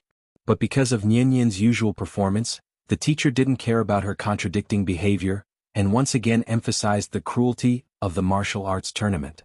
He tried to persuade Nian Yin to give up this inexplicable idea. After all, children can't be compared to adults. A 2 or 3 year age gap will directly cause the two sides to never be on the same level. Professional boxing matches are divided into lightweight and heavyweight weight, but this martial arts tournament, because of the lack of experience, did not pay attention to the details. As long as Nian Yin signed up for the tournament, it means that she may meet Zhao Yu, who is taller than her, heavier than her, and even have longer arms and legs than her. Isn't this just looking for abuse? The teacher really didn't want Nian Yin to participate, but this time Nian Yin was like a tortoise that ate a scale, determined to participate in the tournament. Teacher, I'm sure. Hearing Nian Yin's resolute answer, the teacher frowned and thought for a while, then finally agreed to her request. Okay, then I'll count you in. The teacher thought that Nian Yin really had the strength of a first-stage martial artist. But in fact, Nian Yin didn't even go to a martial arts training class. Where can she find a martial artist qualification certificate? This little girl lied. She learned how to lie. And the reason why Nian Yin did this, on one hand, was because she really wanted to participate. On the other hand, it was entirely because of Zhao Yu. Just like how Zhao Yu was unhappy with her, Nian Yin had been unhappy with Zhao Yu for a long time. In Nian Yin's eyes, Li Tangyue was a kind and pitiful girl. She was just a little fatter. Did she get in anyone's way? Why did she have to be bullied every day? Although the whole class was ostracizing Li Tangyue, after Nian Yin's observation during this period of time, she found that there were only a few people who were taking the lead. One of them was Zhao Yu. What was even more infuriating was that Zhao Yu's bullying methods were much better than Skinny Monkey's. At most, Skinny Monkey would take the lead to kick up a fuss.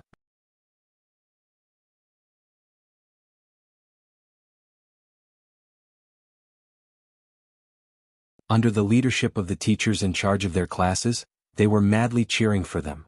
From the Colosseum of Rome 2,000 years ago to the boxing ring now, fighting had always been the most exciting competition for the audience.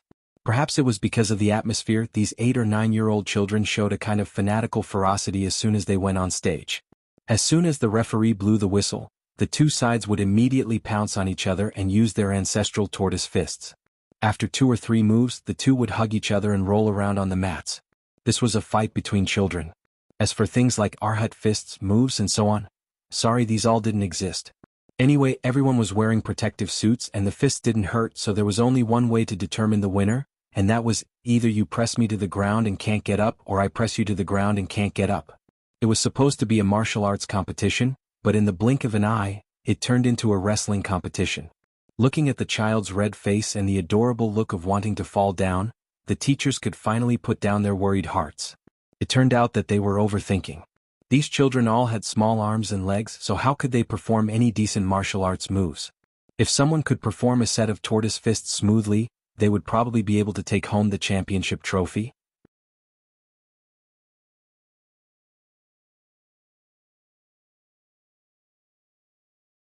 Chapter 555. Although the Arhat fist could be considered a martial art with killing power, there were only a few people who could truly master it through a comprehensive study of its martial arts. In fact, this is the same as learning the piano. The piano was born in 1700 and has a history of more than 300 years. But until today, how many people in the world can play the piano, and how many people are proficient in the piano? Therefore, in just a few years, no matter how turbulent the momentum of the martial arts craze is, ordinary people without the guidance of a master and without the relevant experience can only put on a show at most. There are still too few people who can really rely on their talent and self-learning. And even adults can't use the true power of Arhat fist, let alone these children who are less than 10 years old? So, the capital-affiliated primary school's first martial arts competition turned into a farce. Looking at the children on the stage, the teachers couldn't help but shake their heads and laugh. The children did try very hard. At least their starting positions were decent. But when it came to the real fight, their silly and cute appearance didn't make people feel threatened at all. It has to be said, the way they fight seriously, is really too cute. In the end, the 4th grade's championship trophy was won by a little fatty relying on his physical advantage. As soon as the 4th grade's competition ended, it was the 5th grade's turn to go on stage.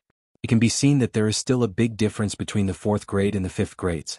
Especially when it comes to making moves, the 5th grade's children can already make a gorgeous combination of straight punches and leg sweeps. Although they still can't use the 3 sunflower style to catch the 8th grade's gorgeous combo, as the contestants get older and older, the level of excitement of the competition begins to rise. Until the first child with the title of first stage martial artist came on stage, the atmosphere was suddenly pushed to the highest point. What is the first stage martial artist's rating standard? That is to be able to make a complete set of Arhat fist in actual combat. It's not some tortoise fist, nor is it a random fight, but a real punch and kick, thoroughly using Arhat fist in actual combat. As the saying goes, 7 stars of Arhat, step by step, ding ding. Moving left and rushing right, fast as the wind, left and right meteors rushing to the chest. Don't go up, don't go down.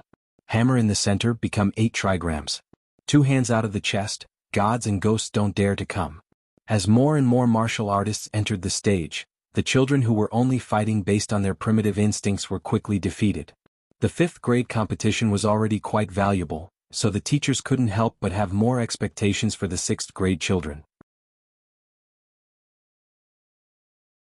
They only hoped to see an exciting battle between dragons and tigers. For this reason, the principal had even transferred 2 cameramen to record this year's martial arts competition in all aspects. She only hoped that the 6th grade children's performance would not disappoint her. The result was just as everyone expected. Because their minds were more mature, the 6th grade children's punches were naturally much smoother than those of the lower grades. Their moves were also more methodical. Finally, it was the turn of the contestants from Year 6 Class 2 to take the stage. Zhao Yu was in front of Nian Yin, and her appearance brought the atmosphere to a climax. A girl. She was the first girl to go on stage. Moreover, Zhao Yu's figure was tall, and her chest was slightly bulging. Therefore, the moment she went on stage, the boy opposite her immediately blushed and didn't dare to look at her again. What needs to be mentioned here is, because of the intentions of the teachers of each class, there were basically no girls participating in this year's martial arts competition. The lack of participants also caused the competition to be unable to split into male and female groups, so Nian Yin and Zhao Yu's opponents were both boys. Different from Nian Yin's immaturity, Zhao Yu's body already had a bit of the unique charm of a young girl. Children nowadays matured early, and because of her wealthy family background, Zhao Yu secretly learned how to put on makeup a long time ago on the internet. Although her makeup skills were not very good, compared to a group of primary school students, she was still too dazzling. Therefore, when Zhao Yu went on stage, many of the brats in the audience seemed to have been injected with chicken blood, and shouted excitedly. Year 6 Class 1 Lu Hao, please advise. Year 6 Class 2 Zhao Yu, please advise. Under the guidance of the referee, the 2 children bowed to each other and introduced themselves, and Zhao Yu made the first move. Although the boy was also a Dan warrior, he seemed to adhere to the concept of a straight man who did not hit a woman. Even when Zhao Yu used a standard set of punches and kicks, he still did not have the slightest intention of fighting back. Seeing this, Zhao Yu was not surprised at all, and instead took advantage of the situation to attack fiercely. She suddenly bent down, and with a sweep of her leg, kicked the boy directly to the ground, then jumped up high, and at the same time bent her elbow to fiercely punch the boy's chest with the tip of her elbow. Stop. When the referee felt that something was wrong, he sternly shouted to stop, but the boy was already lying on the ground holding his chest and groaning in pain. Although he was wearing protective gear, Zhao Yu's somersault punch still hurt him. Zhao Yu victory. After confirming that the boy's injury was not serious, the referee announced the result of the competition.